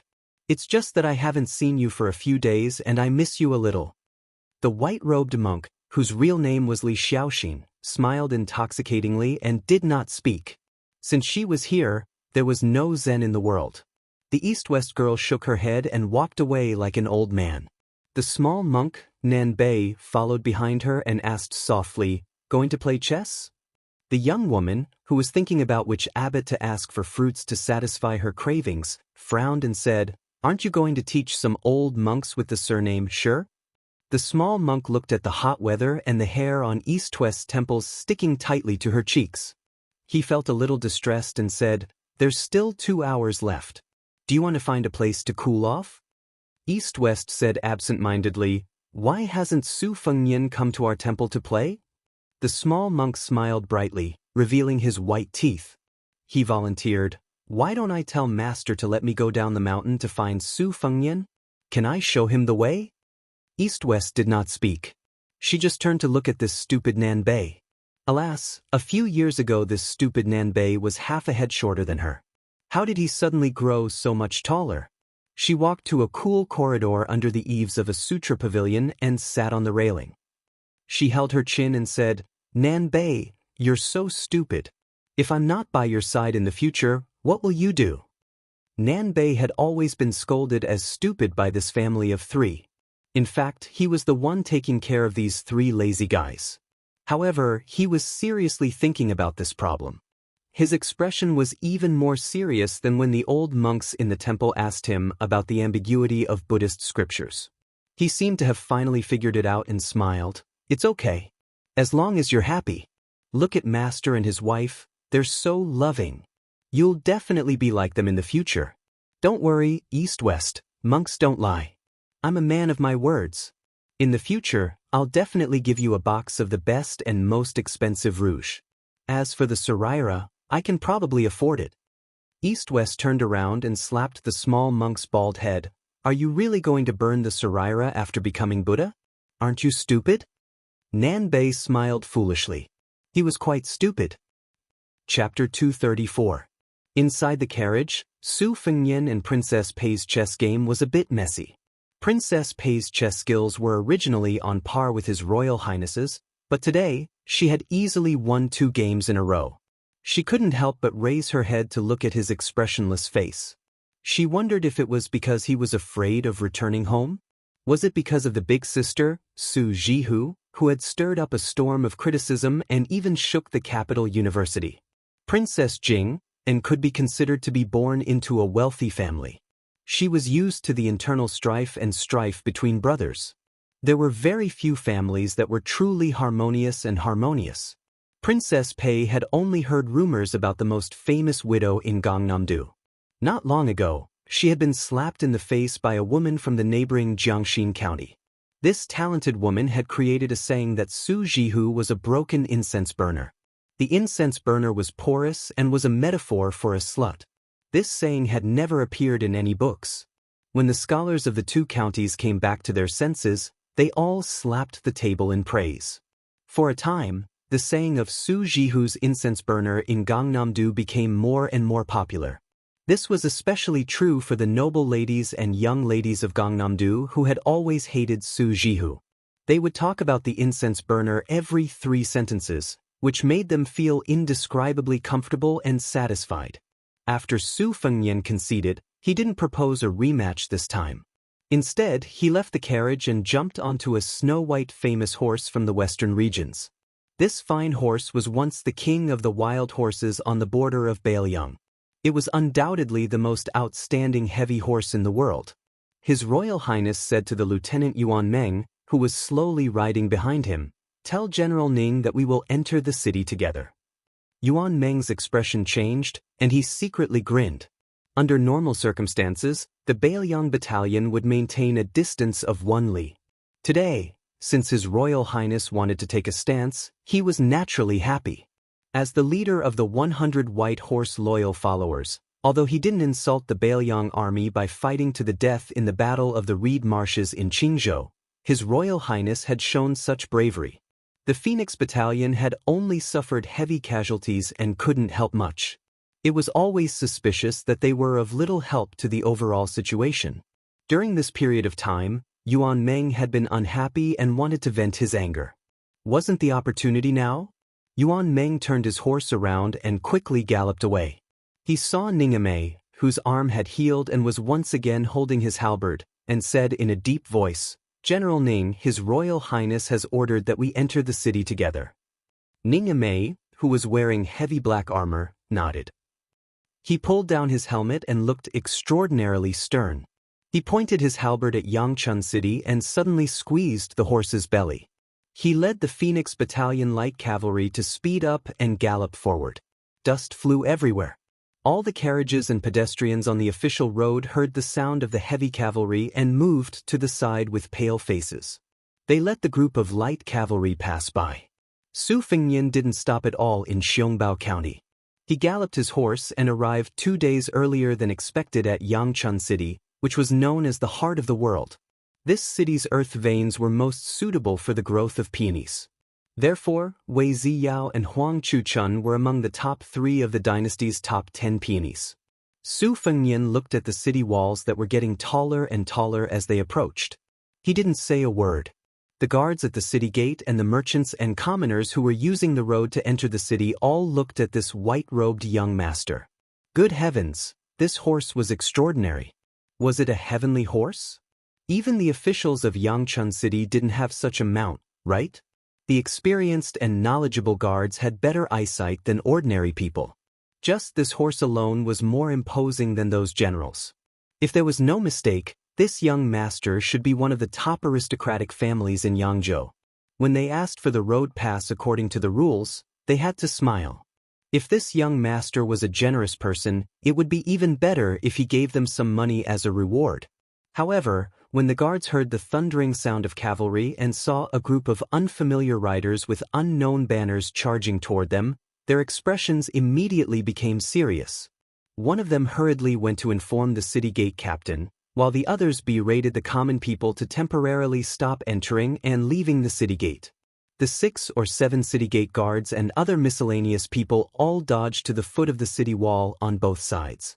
Only then did they feel compelled by their duties to block the road with their spears, trembling with fear. Among them, a burly man from the Jiangnan Dao had the right to carry a saber. He took 2 steps forward. Under the scorching sun, he swallowed his saliva, moistening his dry throat that had been tossed around by the heavens. Just as he was about to shout, a halberd general among the cavalry, who was dressed very differently from the Yangzhou soldiers, rushed to the city gate. He placed his 80-gene halberd on the captain's shoulder. Without exerting much force, the captain, whose figure could not be considered weak, staggered. This foreign general, who was wearing black armor and riding a black horse, was like a killing god. He coldly said, "Get out of the way." The 2 trembling captains said in a trembling voice, "General, foreign troops entering the city need to show the tiger seal and the official document from the Ministry of War." Originally, there were only less than 10 generals in the Liang dynasty who had made meritorious contributions. Other than the 6 fixed military officer titles of Long Xiang, Piao Qi, and Fugua, they were all second class. The rest of the generals who could be called general were even rarer. For example, Su Xiao, who had just been stripped of his title as the pillar of the state, and Gu Jiantang, a famous general in the spring and autumn period who had been given the title of pillar of the state. However, outside of Bailiang, as long as one was a military officer above the 7th class, they would be happy to be called general by their subordinates in private. However, in public, it was easy to cause trouble if one openly called a general who did not have an official title. It could be seen that this small soldier from Hutting County was really afraid of this majestic general of unknown origin. Damn, how could he not be afraid? This guy was holding a halberd. The dynasty claimed that there were millions of soldiers who dared to use a halberd. How many people dared to use a halberd? Su Fengnian raised his head and glanced at the 3 words, Yangchun City, written in seal script on the city wall. He pursed his lips and rushed in. Chapter 235. The officer at the gate, who had just drunk half a jug of wine under the shade of a tree in the inner city, hurriedly ran over. Seeing this troublesome situation, his drunkenness completely dissipated. There was no need to think about forcefully stopping them. He only wanted to delay as much time as possible. When the government received the news, there would be no need for him to be stuck in the middle. He was just about to speak when an object flew through the air. It was like a rainbow piercing through the sun. It stabbed into the stone floor in front of him with a loud bang. It was an extremely rare jet black halberd in the army. If he took one more step forward, this halberd would pierce a large hole in his body. He was so scared that he stood there like a wooden chicken. In the time he was stunned, the young master in white robes on a white horse had already passed through the gate. Then, 2 carriages followed closely behind. The general in black armor rode slowly on his horse. When he passed by the officer, he pulled out his halberd. The light cavalry passed through the gate. More than 100 cold and beautiful standard knives were unsheathed. They shone dazzlingly through the gate. No one dared to move. It was not until the cavalry troop that trespassed the city gate of Yangchun City disappeared that everyone, who did not dare to breathe loudly, finally felt relieved. The common people near the city gate, who had their eyes opened, discussed animatedly, guessing which family's young master in their province would act so domineeringly.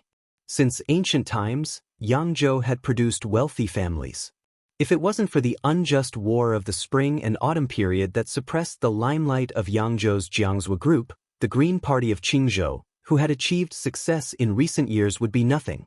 In Gangnam-do, there was the 8 Xiangzhou song of the previous dynasty, the Hutting Lu family of the 4th generation of the 3 dukes of the 4th generation, the Boi Yuan family of the 4th generation, and the Gumusu family of the 4th generation were all first-class families. After the country war led to the tragedy of 9 out of 10 families, these 4 families began to hide their strength and bide their time. However, Yangzhou, which was named after its great state, was far from what Qingzhou could compare to. Last year, there was a governor's son in Qingzhou who wanted to marry a crippled woman from the Yu family as his wife. He was rejected. The Yu family said that the governor's family was a poor family that didn't enter the ranks. If they married, what was the difference between them marrying animals? However, the county governor of Qing province, who had bitterly studied for a smooth career and became a high-ranking official of a region, was only resentful and did not refute this insult. The citizens of Yangchun City counted with their fingers for a long time, but they could not guess who this young master was. They had never heard of such a rude young master among the 4 major families of Gangnam-do. After entering the city, Shu Xiu urged her horse to catch up with His Royal Highness and said carefully, "Your Highness," seniorly said he was hungry and wanted to eat something at the restaurant in front. Su Fengnian frowned and nodded. "All right, Shu Xiu, ask for the way to the Lu residence later." His Royal Highness and company dismounted and entered the restaurant, while the Phoenix Battalion stopped their horses by the roadside. The waiter of the restaurant was alert, so he quickly ran out of the restaurant to greet this group of distinguished guests. After being brought to the 2nd floor to take a seat, the business here was booming and the place was packed to the brim. He saw that the customers were divided into 2 groups. Those near the windows were craning their necks to look at the elite cavalry in the bustling city, while those further away from the windows were pricking up their ears to listen to the comments of the customers near the windows. Su Fengnian, the elderly god of swords, and the others had just sat down and asked the waiter to prepare some of the restaurant's signature dishes when they heard some whispers. There were 2 granaries in the world. The desolate northern Liang was the horse granary, while the Jiangnandao was the granary of the world, where the richest people in the world were the richest. In the last 100 years, the many commanderies of the Jiangnandao had produced a large number of scholars. Thus, the air of eloquence and the air of an advisor were extremely strong. In the eyes of the scholars of the Jiangnandao, there was nothing that they could not criticize and nothing that they could not comment on. Of the 30,000 students of the Imperial College in the capital, the ones who liked to point out the state the most were mostly from the Jiangnandao. Su Fengnian was expressionless as he waited for the dishes to be served. Xu Xiu had already asked for the location of the Lu residence in the lake pavilion. She bowed beside him and reported the details respectfully. Xu Xiu was a naturally beautiful and charming woman. She was the type of seductress that men would think of in bed with just a glance. Especially now that she was bending over, the view in front of her chest was very aggressive, like a pair of inverted bamboo shoots that were about to burst out of her clothes. In addition to Xu Xiu, Su Fengnian also had Yu Yue, who was holding a white cat, and Princess Jing, whose face was covered by a veil but had a graceful figure. Such a feast for the eyes was rare in the world, and it made the diners on the second floor drool. They immediately had a strong desire to show off, as if they had taken an aphrodisiac. The voices on the second floor were much louder, as they only wanted to be remembered by these rare beauties. Not to mention getting intimate with them, just a few glances from them would be enough to make them ecstatic. Gangnam-do, which was full of noble families and nobles, had always advocated talkative and mysterious talks. The scholars and doctors all wore loose robes and wide belts, feather fans and silk headscarves, and wore crane robes. The air was very fragrant, and they did not even look at riding horses. They had to drive ox carts to show their status. Even the page boys had to pick those pale youths with red lips and white teeth. There were only a few young maidservants who were familiar with playing the zither and brewing tea, and they were too embarrassed to go out and greet their friends. The second floor was full of loud conversations, and it was very lively. I heard that in a few days, Bailiang's empty-bellied heir will come to our Hutting County to visit his eldest sister. This pair of siblings, one is ignorant and incompetent, the other is shameless. They really are a good match. If this widow's conduct wasn't improper, how could she have been scolded by Sir Qingzhai's wife to be a two-legged incense burner? This saying is really too wonderful for words. That slap in the face was really good. I heard from some people at Baogua Temple that after this unrestrained widow was slapped, she still laughed. She really is a woman from Bailiang. You should lower your voice a bit. I heard that the empress who wrote the precepts for women wanted to support her niece, but after the one from Bailiang went to the capital, this empress ceased all activity. There's even news that she went to Changchun Palace. Humph, this world really makes me, a scholar, bitterly disappointed. No matter how much that boorish fellow covers the sky with one hand, how can he extend his hand to Gangnam-do? Wouldn't Grand Secretary Zhang chop off his claws? That's true. Grand Secretary Sir is indeed amazing, a role model for all scholars under the heavens. Sir Qingzhai is a bit muddle-headed, but he doesn't neglect the greater good. Read that poem about breaking off ties. We should make a toast. These words aren't wrong. We should indeed make a toast. Come, let's drink. One of the people on the second floor suddenly stood up, arriving at the table where the discussion was the most heated.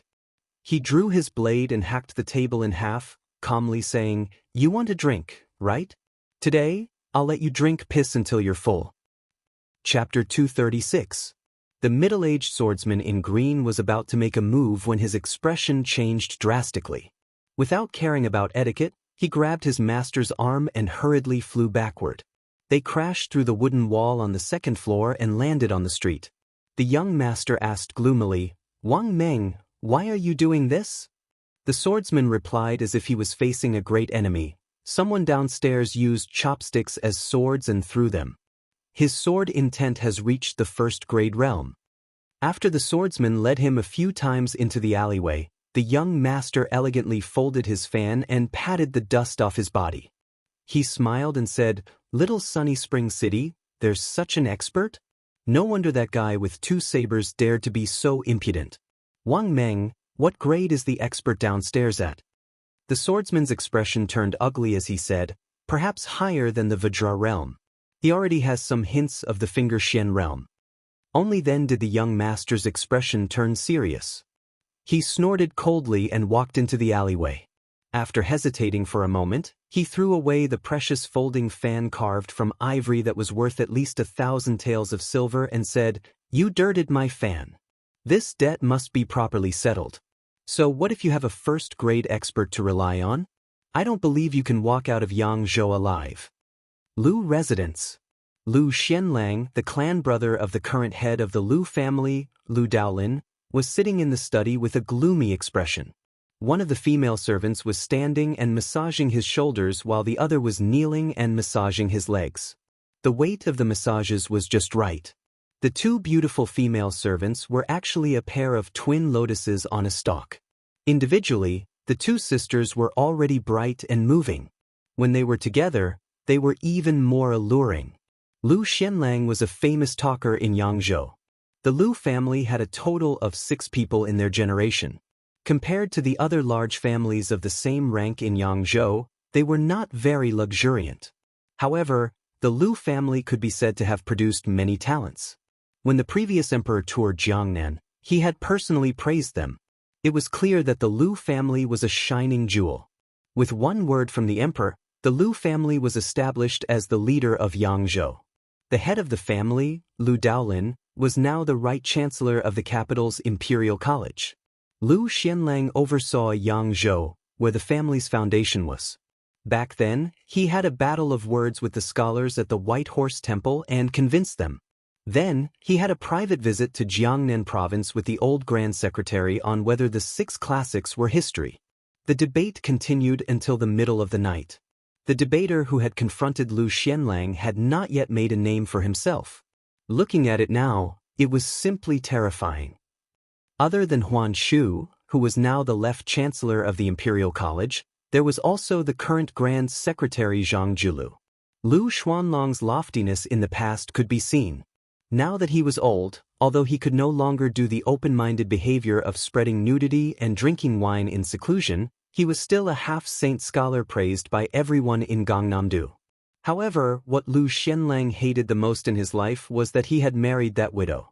Not only had he caused the death of the son the family had placed high hopes on, he had also brought countless humiliation to the Lu family. In recent times, he had written letters to his brother, who had disregarded all opposition and strived to bring that wanton widow into the family, full of resentment and complaints. However, his brother was stubborn and refused to drive that woman out of the Lu family.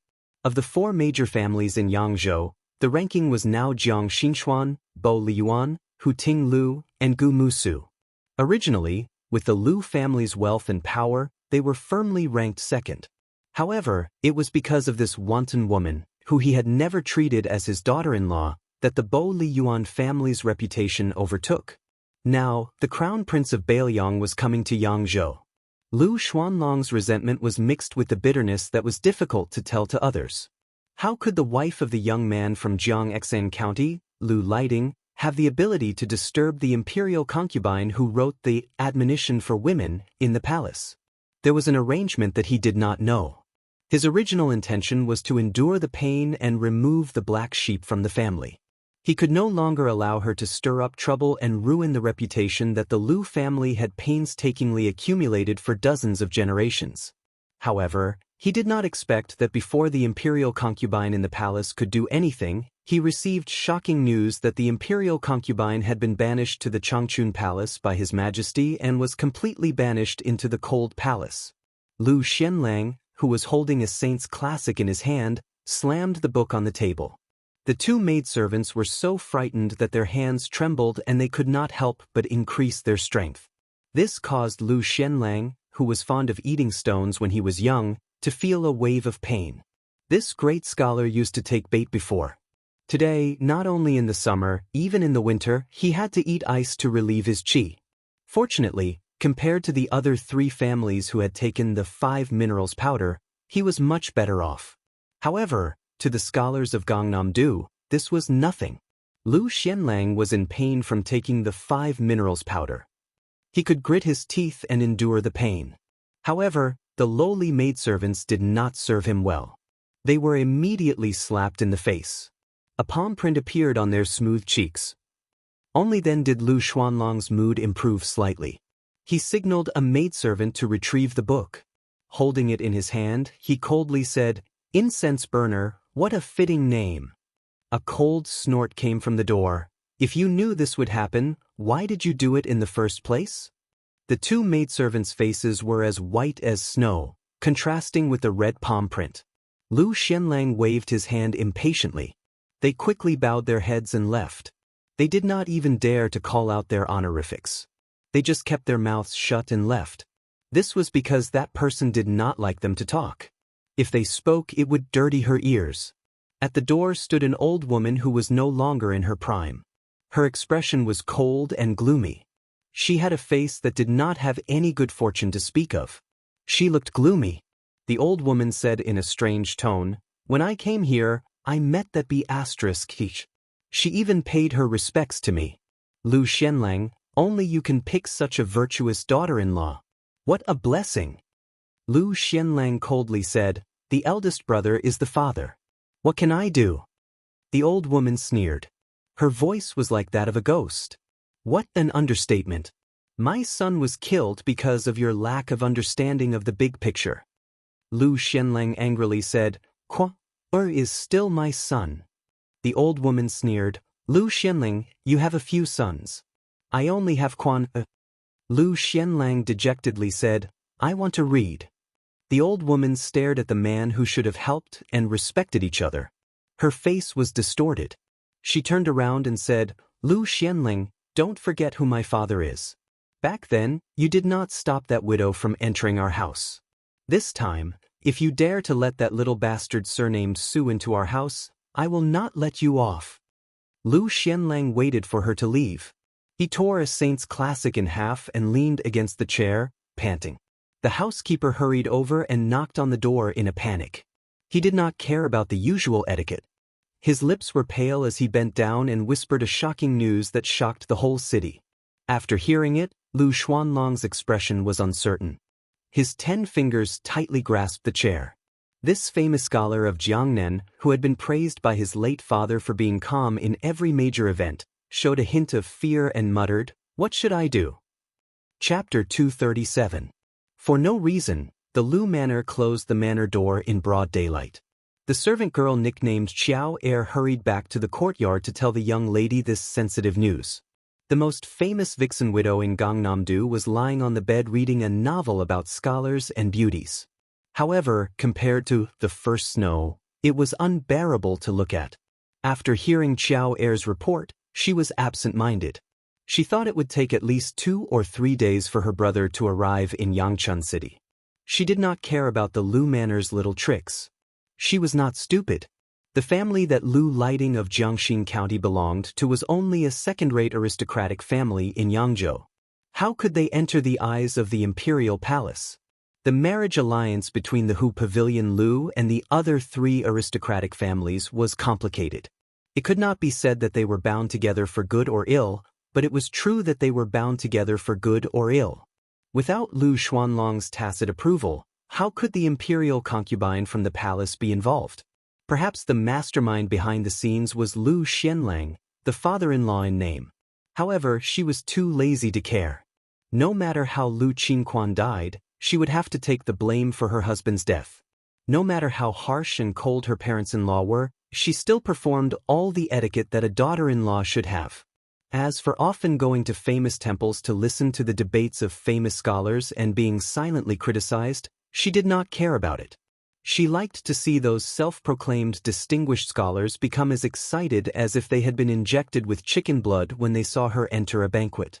Thus, when she was slapped in the face by the wife surnamed Lu at Baogua Temple, she only laughed. God knows who pitied who. After marrying far away to Jiangnan, she could be said to have seen through these scholars. Most of them had their eyes above their heads and relied on the shadow of their ancestors to not make progress. They rested on their past achievements.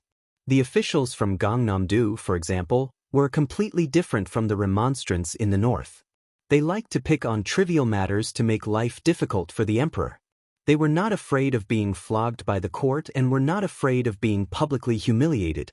From time to time, they would make a scene of remonstrating to death.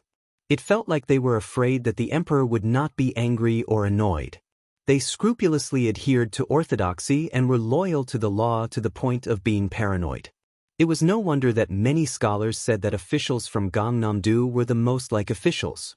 However, the Jiangnandao had indeed produced a small group of rather formidable characters. They were well versed in politics, and their methods were well practiced. They were able to govern the world and help the people.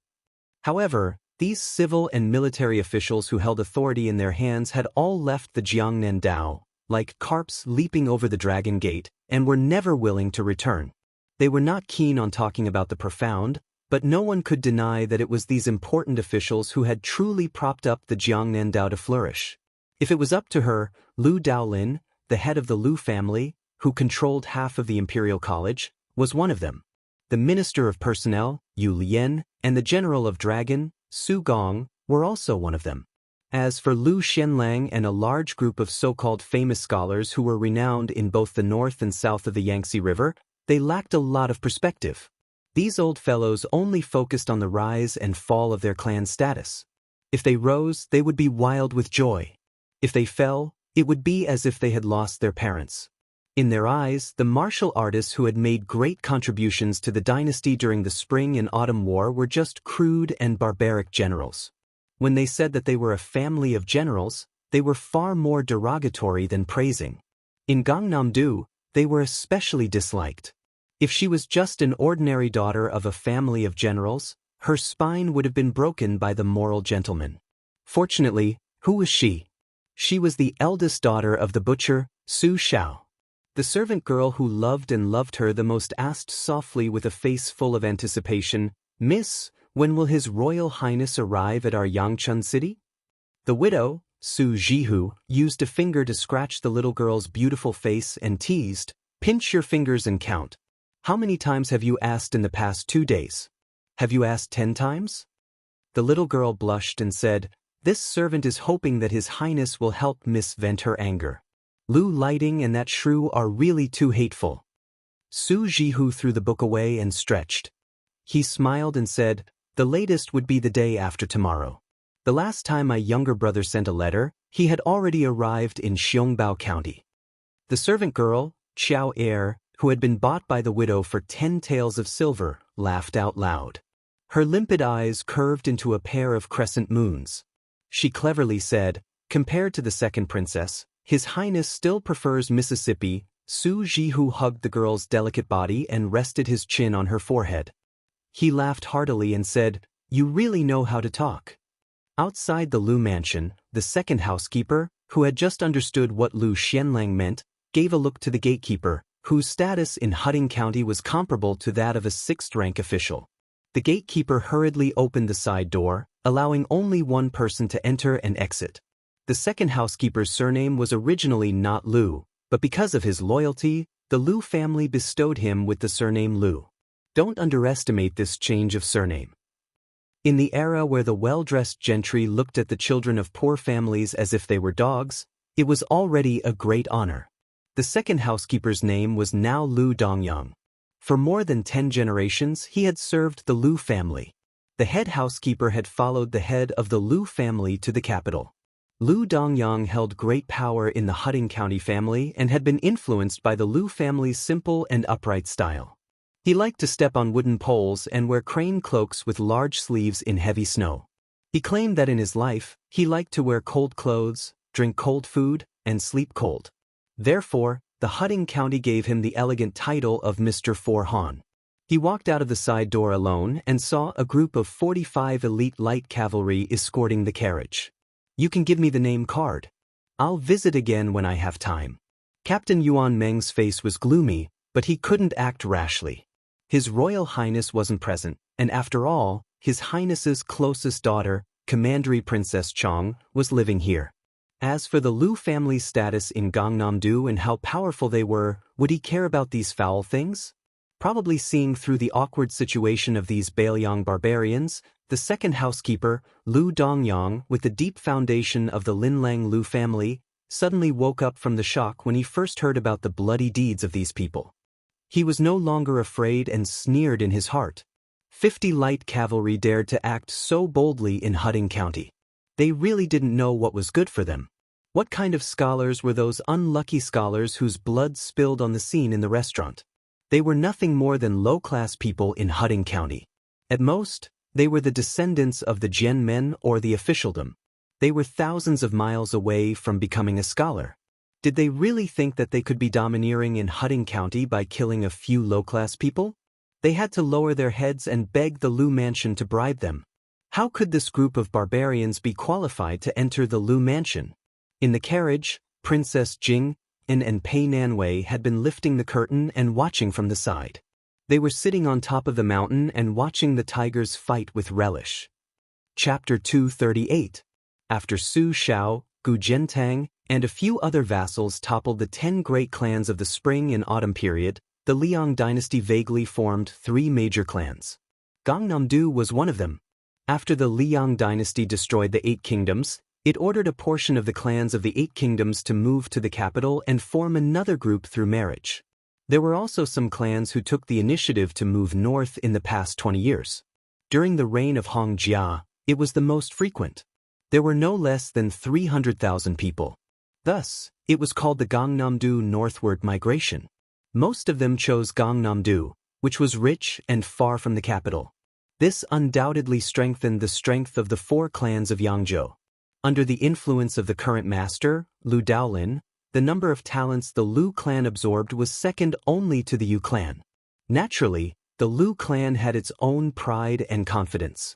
If the guy who dared to stab a general of Qingzhou to death in front of Zhaoheng was here, there would be nothing to see in this undercurrent. Without a doubt, he would lead these brave and fearless white horse soldiers to crush them. But since he went to Jiangxin County, it would be interesting. If the Hudding County government had a powerful general who did not fear the Bailiang army, it would be even more lively and interesting.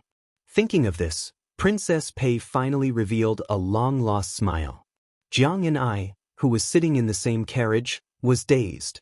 This sister was really beautiful. The old god of swords, Li Chungang, lazily leaned against the carriage door and dozed off. He had made up his mind not to get involved in such family matters. At some point, Yu Wei stepped out of the carriage. Holding the white cat, Wu Meinyang, she stood at the bottom of the steps. She looked at the second housekeeper who had pretended to be someone else and said calmly, "Open the middle gate." Lu Dongyang sneered and pointed at the sign. Yu Wei turned her head to Yuan Meng sitting on a warhorse and said calmly, "Field Officer Yuan, the Lu clan of Hudding County treated us with respect. Of course, we have to return the favor." Yuan Meng was puzzled. First of all, he was not clear about the relationship between His Highness and this beautiful courtesan. Since she was qualified to accompany His Highness out of Bailiang, she could not be too bad. Only an idiot would treat her as a famous courtesan. Secondly, the way she returned the gift was very particular. Therefore, he looked at the courtesan who had always given people a feeling of weakness and waited for her to continue. If she only told the Phoenix Battalion to turn around and leave, he would definitely look down on her. Unexpectedly, Yue sneered and said, "Stab this blind servant to death." Earlier, His Highness said that after killing him, the corpse must be left at the door. Now, it seems that there is no need to waste energy. We are only here to see Princess Chang. When the time comes, if Princess Chang says that it is not suitable without the main door, the Lu Manor can just install it. If Princess Chang doesn't agree, then kill whoever dares to make a move. Yuan Meng laughed heartily and cupped his fists as a sign of respect. Then, he turned his head and said in a deep voice, "Draw your blade and return the gesture." Yu Wei hugged the charmingly naive white cat and turned to walk back to the carriage. The red-faced second steward was left behind, so angry that he couldn't speak. When he saw the Bailiang cavalry draw their blades, the fear that had just disappeared once again enveloped his body. Especially when he saw the fierce lieutenant jump up the steps, he was so scared that he immediately turned around and tried to run through the side door to ask for help. However, a person could not outrun a horse, let alone a Bailiang warhorse. When second steward Lu Dongyang stepped through the door, Yuan Meng's blade hacked down. He fell into a pool of blood and crawled forward with difficulty. This scene caused some of the servants in the manor to cry out in shock. Yuan Meng dismounted his horse and gave this Sir Sihan a heavy stab. Then he grabbed a leg and threw him out of the side door. His Royal Highness had told him before leaving that the corpse should be left at the door. Yuan Meng did not pay any attention to the Lu Manor servants who had scattered like birds and beasts. He stood at the door and gave the order, "Tear down the middle door." Princess Pei was stunned. She looked at Yu Yue, whose words and actions had always been as gentle as water, and was somewhat stunned. Jiangxin County, Lu Manor. The Lu Manor was considered a family with good roots in Yangzhou. However, the nobles were also divided into different ranks. Compared to the four great clans, the difference was like heaven and earth. Lu Lighting, nicknamed Mr. Chengzhai, was currently comforting his wife. He was famous in Gangnam-do for his culinary skills. During this period of time, he did not care about the old adage that a gentleman should stay away from the kitchen. Almost every day he personally cooked for his wife and racked his brains to please her. Lu Lighting was tall and slender. In Gangnam-do, he was like a crane in a flock of chickens. He had an elegant appearance and was born into a noble family. This kind of man was naturally not lacking in romance. A few years ago, when he first met the widow at the White Horse Temple, he was attracted to her. So what if she was a widow? She was the eldest daughter of that butcher and looked so foxy and delicious. It seemed like water could be pinched out with a light pinch. However, although she had a bad reputation and it seemed like anyone would climb into her bed for a night of pleasure, Lu Lighting, who was a womanizer, knew that this beautiful woman had a very cold temperament. This aroused Mr. Chengzhai's infinite desire to win. He tried his best to please her and could not wait to serve her like an empress. A few days ago, she finally relented. When they were admiring the peonies at Baogua Temple, she said that if he dared to divorce his wife, she would consider it. When Lu Lighting thought about it, he broke out in a cold sweat. How could he have been bewitched? He could not see through her cold temperament. This widow was clearly waiting to watch a show. Therefore, after he stirred up a big mess, his wife somehow got involved with a favored concubine in the palace. He could no longer care about his scholarly demeanor and face. He immediately wrote a poem to break off relations and threw it outside the Lu Manor. Fortunately, the widow's reputation had long been ruined. Who would stand on her side? Otherwise, the Lu Manor would not have remained silent and allowed him to splash dirty water. When Lu Lighting thought of this, he secretly rejoiced. It was a blessing in disguise. If she was not a widow who should be drowned in a pig cage, how could he know that his wife's family had incense burning in the imperial palace in the capital? This was something that could be heard all the way to the heavens. Lu Lighting rubbed his wife's shoulders and carefully asked with a smile, "Wife, why has there been no movement in the palace recently? Why hasn't that concubine sent an edict to Gangnam-do?" Wife Lu put on an indifferent attitude, but in reality, she could only pretend to be mysterious. Not to mention her, at first, even her family didn't know how to make the empress, who wrote the admonition for women, angry. Her father read by the light of a lamp and flipped through the family tree before he vaguely found a very faint relationship. As for why the thunder was loud but the rain was small, suddenly there was no sound. With her family background, how could she know the truth? As for her husband by her side, how could she not know the fishy smell that could not be brought to light? However, since she was married, she could only vent all her anger on that wanton widow. In her opinion, that slap was not wrong at all. This kind of immoral widow who always wanted to seduce men from other families should be paraded through the streets. It was fine for a man to have 3 wives and 4 concubines, but could it be that you, a widow, wanted to have 3,000 male companions? She was afraid that her husband would continue to pester her about the concubine in the palace, so she could only coldly say, "It's late. Go to sleep." Lu Lighting glanced at his wife's appearance and silently lamented in his heart. She really could not be compared to the heavenly beauty widow Su.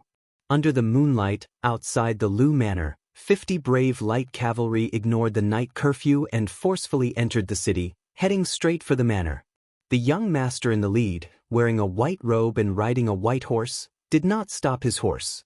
He urged his horse forward and pulled on the reins. The horse's hooves smashed down on the Lu Manor's central gate and stomped on it.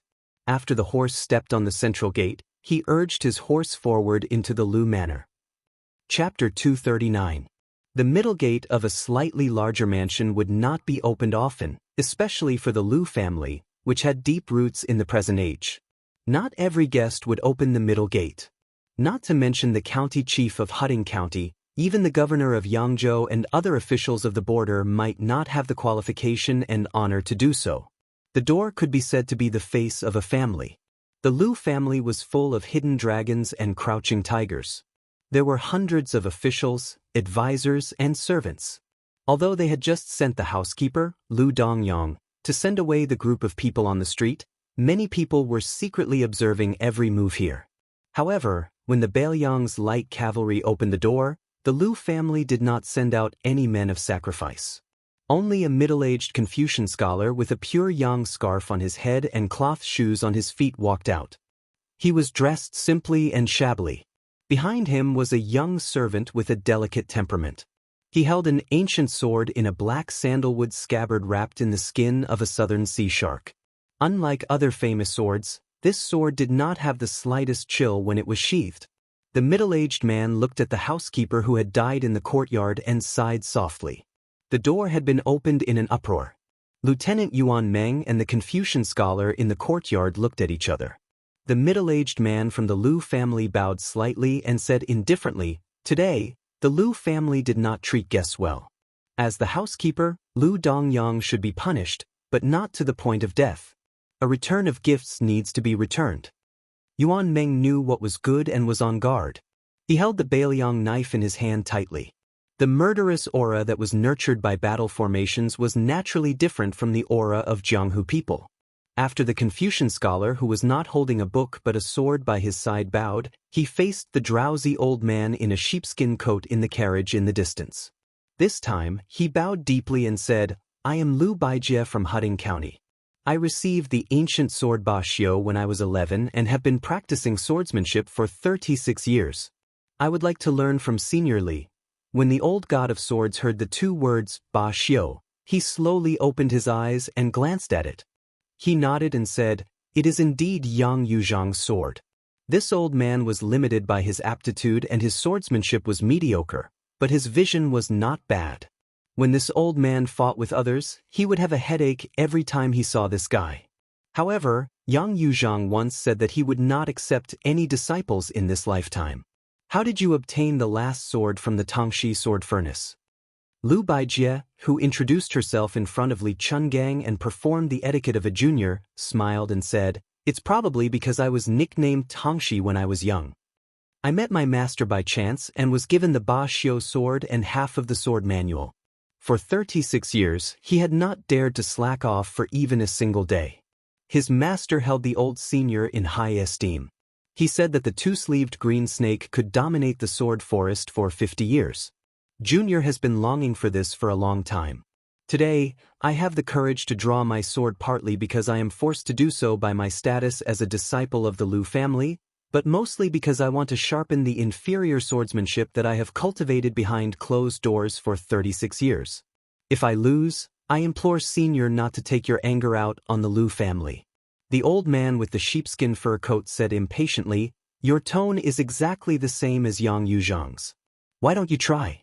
If you only have the craftsmanship of Yang Yuzhang's swordsmanship and not the ingenuity of his swordsmanship, then you are not worthy of this old man taking action. Who the F***CK wants to make things difficult for you aristocratic families? Do you have nothing better to do? Swatting flies with a bamboo pole in a latrine pit, you will be splashed with feces no matter what." This old man did not believe in heresy back then and suffered a great loss at the hands of lame Su. At this point, the old man immediately shut his mouth. Exposing one's shortcomings was not Li Chuangong's usual style. Lu Baijie smiled and stretched out 2 fingers to gently stroke the scabbard. The famed Ba Xiu sword was half unsheathed. At this moment, a familiar sound of footsteps came from behind. The woman called out, "Little uncle." Lu Baijie, the youngest and most leisurely of the Lu clan's glittering jewels 7 jades in the lake pavilion, had a sorrowful expression on his face. His fingers swiped back and the Ba Xiu ancient sword that had appeared in the world immediately returned to its scabbard. Everyone only caught a glimpse of a bright azure edge. Lu Baijie was the youngest son of the previous master of the Lu clan, Lu Xianxia. Compared to the current master's eldest son, Lu Daolin, he was a full 20 years younger. Lu Baijie was born of a concubine. He was naturally intelligent, but he was indifferent to fame and fortune. He was not passionate about the three immortals of Confucianism and was obsessed with the way of the sword. Until now, he had not married, so naturally he did not have any children. He rarely showed his face in the Lu clan. Among the influential members of the Lu clan, Lu Baijie was the only one who was truly close to the widow. He, who did not have any children, largely regarded Su Jihu as half a daughter. If he had not secretly stifled the signs of many disasters, the Lu clan would have long been in chaos. Not to mention others, the woman whose father was the master of the Su clan had done too many dirty deeds. But he was apprehensive about her identity as his sister-in-law and felt the pain of losing a child. Otherwise, Lu Baijie would not have allowed such a scandal to happen in the Lu clan. After such a big event as the removal of the center gate, which was enough to shock Yangzhou, Su Jihu, no matter how much he was restrained in the Lu clan, still received the news immediately. Only then did he confirm that his younger brother had arrived in Yangchun City. Other than him, who else could have done such a shocking thing? How could Su Jihu bear to blame him? However, the Lu clan was still her home in name. It would not be good to make things too tense, especially when her father-in-law, Lu Xianlang, was willing to do anything for the sake of his reputation. Which famous person would not cherish their reputation? She giggled at Lu Baijie and called out, "Little uncle," in a coquettish manner. In return, she received a helpless expression. Su Jihu did not exchange pleasantries with the few elders in the Lu clan who were easy to talk to. She ran out of the main door.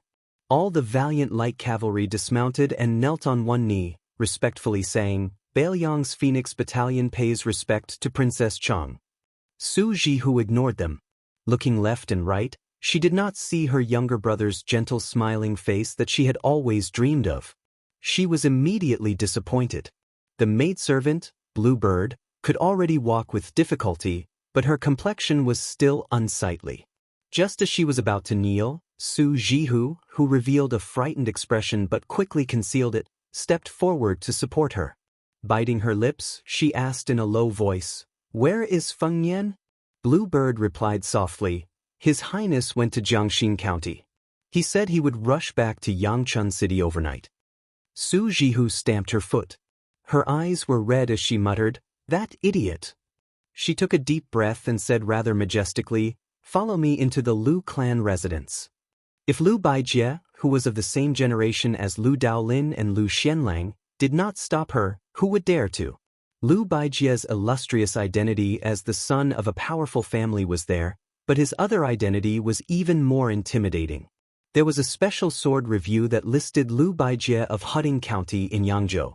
The review said that Lu Tongxi's swordsmanship was upright and vast. Although the name of the sword contained the word tyrannical, it was fully deserving of being called the Sword of the King. The Lu clan residence's courtyard was deep and was a typical Jiangnan garden style. The size of the courtyard was not as large as the other three clan residences. However, the Sincerity Garden, which had hosted 6 emperors, was the most famous. The lake and rockery in the garden were created by the chief stone-folding master. One mountain, one peak, exuding vitality. Every stone, every seam, was properly accounted for. It was praised by the late emperor as being unique in Jiangnan. It should be known that the gardens in Jiangnan were the best in the world. One could see the ingenuity of the Sincerity Garden. Su Jihu personally led the way. Along the way, he briefly and comprehensively explained the essence of the garden structure to Yu Yue. Lu Baijie and the sword attendant were at the back. Coincidentally, Li Chungang, Jiang and Princess Jing were at the back. Lu Baijie, who had not used her sword today, asked the old god of swords about some doubts in the art of swordsmanship. The old man had some good karma with half of the younger generation, Yang Yuzhang, so he did not put on airs. Although Lu Baijie's character was a typical aristocratic family, In the end, she was like the sword. She was not old-fashioned and constrained. Lu Baijie only glanced at Princess Pei from the corner of her eyes and did not look at her again. Chapter 240. Su Jihu lived in the freehand garden in the northwest corner. The yard was not small, but there were pitifully few servant girls. It was slightly cold. The Phoenix Battalion, including Yuan Meng, were arranged to live in 2 yards not far from each other. At the gate of the yard, Lu Baijie bowed again before leaving. Entering the yard, Su Jihu had his personal servant girl Qiao Er bring some iced plum soup. After sitting down, he asked, "What happened on the road?" Bluebird truthfully reported everything that had happened at the reed marsh. Bluebird spoke calmly and tirelessly. The danger involved could not be described as simple twists and turns. Su Jihu's expression rose and fell. In the end, when he heard that His Royal Highness was safe and sound, he covered his chest and sighed heavily in relief. Su Jihu turned his head with a strange gaze to Pei Nanwei, who still had not been able to sit down. This unruly younger brother was really something.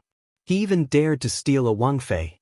From afternoon to dusk, the freehand garden was calm. Su Jihu asked the girls about Su Fengmian and especially liked to hear some embarrassing stories. Su Jihu did not have the good mood to be treated coldly by the Lu manner that was within reason.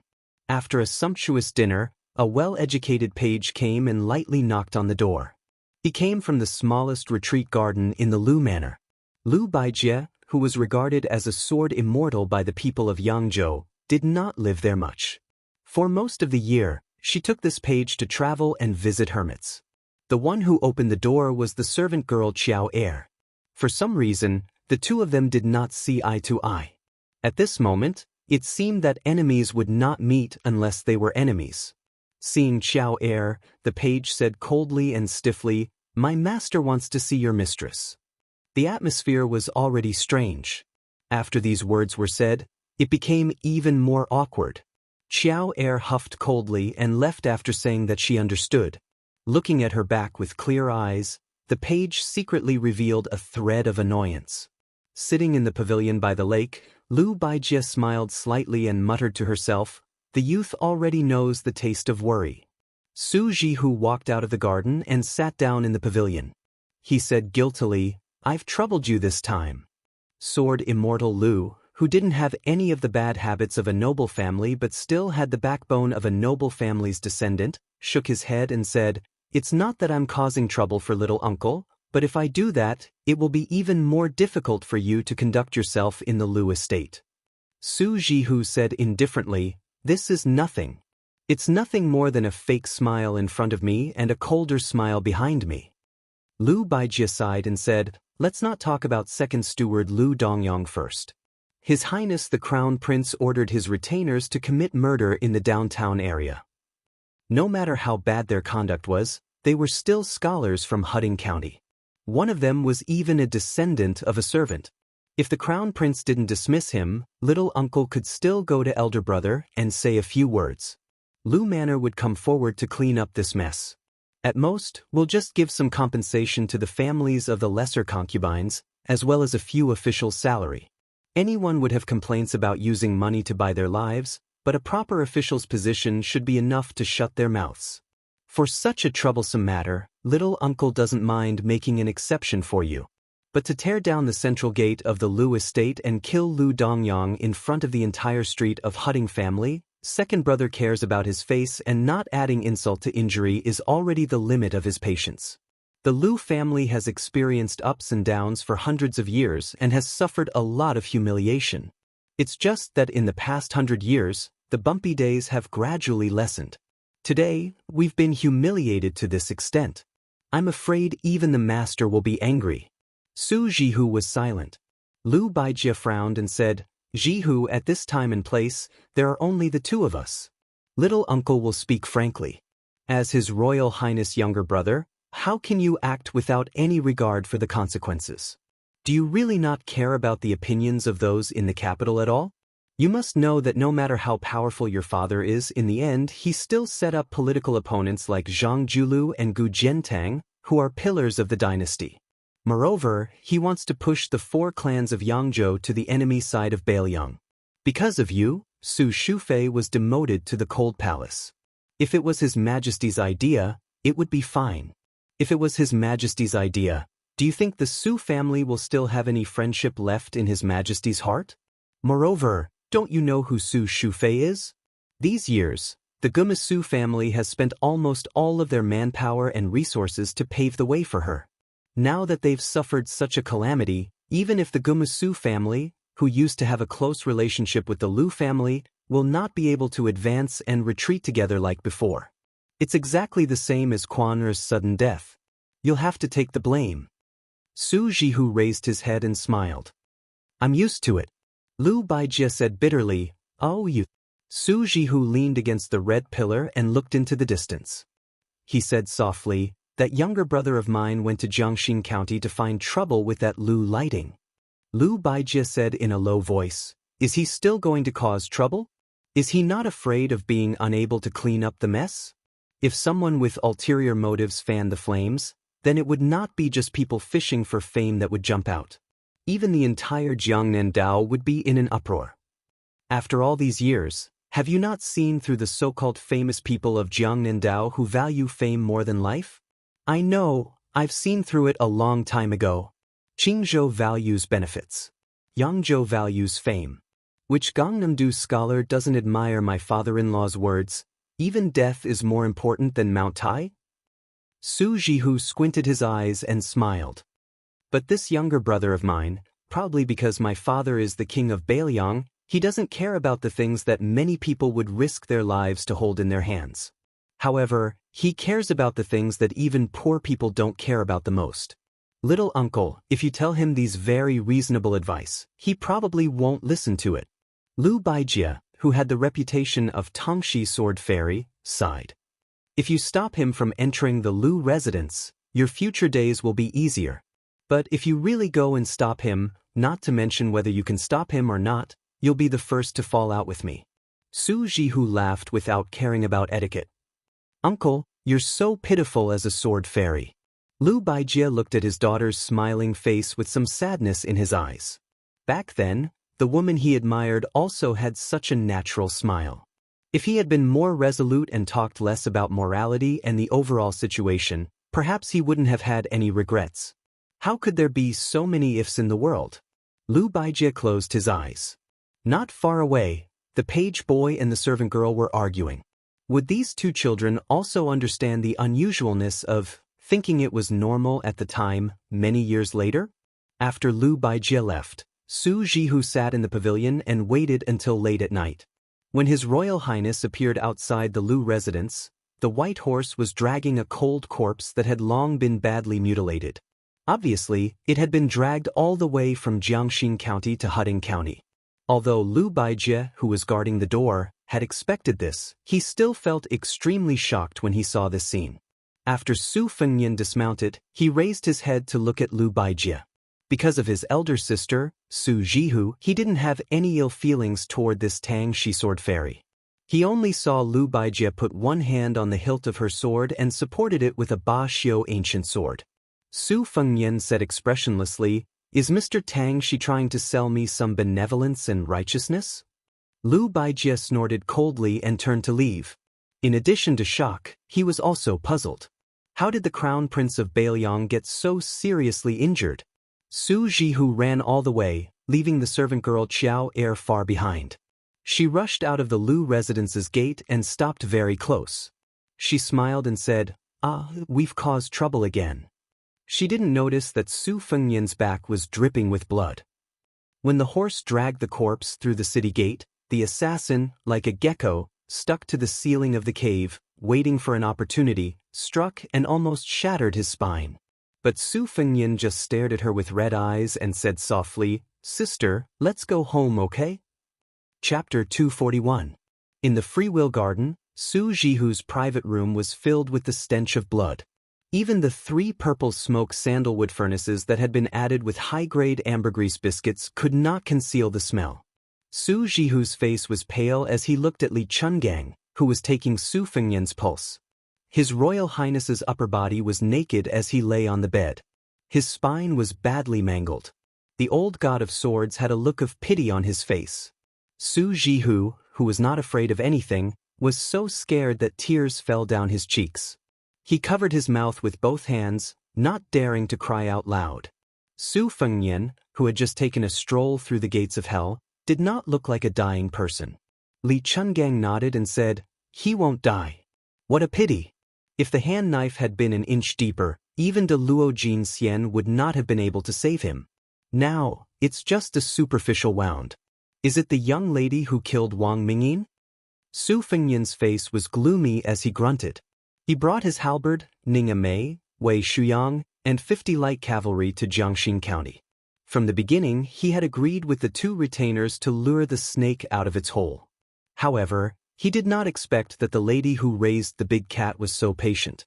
On the way from Yangchun City to Jiangxin County and back, His Royal Highness had deliberately revealed so many flaws, but she did not take advantage of them. After entering the city gate, Su Fengnian had just breathed a sigh of relief when the assassin, who had been sticking to the dark wall like a gecko, gently dropped down. Fortunately, she did not seem to have expected that His Royal Highness was already on the 4th floor of the Great Yellow Courtyard. If it had been Su Fengnian in the reeds, his spine would have been shattered by her stab. However, after several failed assassinations, the embarrassed and angry girl immediately gave chase. Su Fengnian stepped on the side wall with the tip of his foot, and she followed closely behind. Just as she was about to deliver a second stab, Ning'e Mei's halberd had already been thrown out. Wei Shuyang's figure also swept away like a hawk, and the white horses all brought out their crossbows. Seeing that the situation was not good, she did not continue to fight. She slipped out of the inner gate, and her slender fingers dug into the wall like tofu. After a few leaps, she disappeared in an instant. When they were passing through the Xiongbao County, the horses were drinking water by the stream. She, who had been waiting for a long time, also made a move once. She rushed out from the bottom of the stream, but at that time, Li Chungang was not far away. In an instant, Sword Chi rushed over and did not give her a chance to get close. Everyone only saw this girl hiding in the water, disappearing like a fish. The dense rain of crossbows and short halberds were unable to hurt her in the slightest. She really was a bone cancer. Su Fengnian comforted her, "Sister, it's really all right." Su Jihu, who had put down the huge stone in her heart, wiped her tears and smiled. But she fiercely slapped him on the butt. "It's all right, it's all right. With your conduct, how can I sleep in the same bed as you and whisper to each other at night?" Li Chuangong's expression was strange. He originally wanted to tease her, but after thinking about it, he gave up. With Su Fengnian's narrow-mindedness, he would not dare to be angry with him. Perhaps he would vent his anger on Jiang Ni's head. Damn, everything has its vanquisher. This old man also had a day like this. There was no justice in the world. He reluctantly got up and left the fragrant boudoir. In the room, Bluebird and the servant girl Qiao Er also tactfully left. Only this pair of siblings who had been close since childhood remained. Although it was an external injury, the flesh was torn open and it was not good. Su Fengnian was just about to take a break when he felt that something was wrong. He was both helpless and resentful. "Sister, why did you take off my pants? There's no injury there." Su Jihu did not have the perception and arrogance of an older sister. She sweetly said, "Fengnian, I'm not at ease. It's better to take a look. There are no outsiders here. Why are you blushing?" Su Fengnian reached out to protect his belt. He turned his head and angrily said, "Sister, how old are you already? Don't be so shameless, okay?" Su Jihu pretended to have a face full of hidden bitterness. If it was someone with a shallow cultivation, like those famous scholars in Gangnam-do, they would have lost their souls. But Su Fengnian had been with this older sister for many years. How could he not know her tricks? He didn't dare to loosen his grip at all, fearing that she would succeed. The siblings were in a stalemate. Su Fengnian begged for mercy. "Sister, I'm begging you, okay? No one takes advantage of the situation and torments the injured like you." Su Jihu resentfully withdrew her hand. But she did not forget to slap His Royal Highness's butt again. She chuckled and said, "Oh, very perky. It's good to practice the blade. This physique is very good. When your injury is healed, the fertile water should not be left to outsiders." You have to let me have some fun. Su Fengnian had a headache and said, if you continue like this, I'll go to my second sister's place tomorrow. Su Jihu leaned over, her charming face close to His Royal Highness. Her breath smelled like orchids.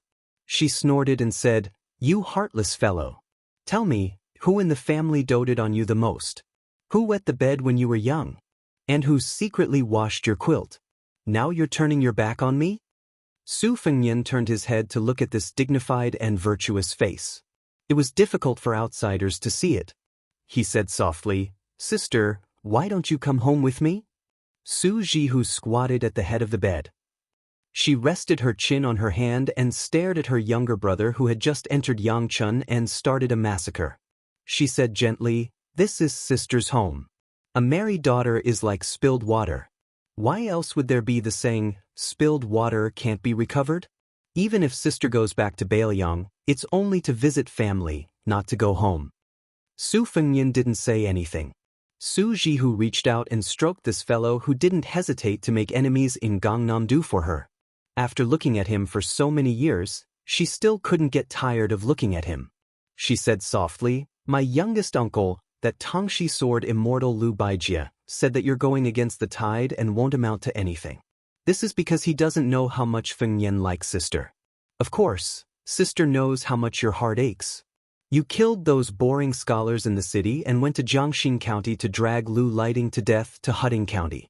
Other than wanting to avenge sister, you also want to force sister out of Gangnam-do so that I can go back to Bailiang with you. Am I right?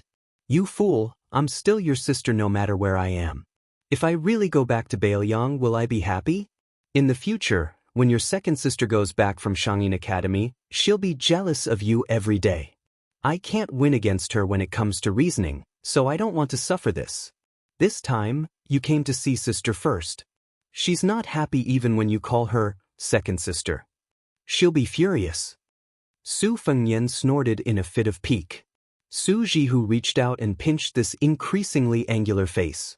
She said with a smile, you're becoming more and more attractive, but you're still a child. Su Fengnian was just about to speak when Su Jihu waved her hand and said, go to sleep. Don't chase sister away. I'll take a good look at you. Su Fengnian fell into a deep sleep. Chapter 242. When His Royal Highness woke up in the morning the next day, he found that his eldest sister had fallen asleep at the head of the bed. He got up with a wry smile. The wound on his back had already scabbed over, and the speed of his recovery was astonishing. Although there was still a long way to go before he reached the Vajra realm, he already had a huge advantage over the body of an ordinary martial artist. The sound of Su Fengnian waking up did not wake Su Jihu up, but it startled the servant girl sleeping next door, Xiao Xiao. Most of the servant girls who did their jobs were not deeply asleep. She casually put on a coat and trotted in. It was a hot summer day, so she was dressed lightly. Her growing figure was graceful, and she had the unique moist spirit of a Jiangnan woman. Her body was light and pure. Otherwise, the capital's officials and dignitaries would not have raised thin horses in their households. The thin horses trained by the Gangnam-do and the West Chu concubines were known as the two beauties. Su Fengnian raised his finger and shushed her, indicating for the budding young girl to be quiet. She glanced at His Royal Highness's naked upper body, and her small face flushed red. She quickly lowered her head, afraid that she would overstep the rules. The higher the status of a powerful family, the stricter the rules and regulations. The masters also had different personalities, so the servants naturally did not dare to be arrogant and overstep the boundaries.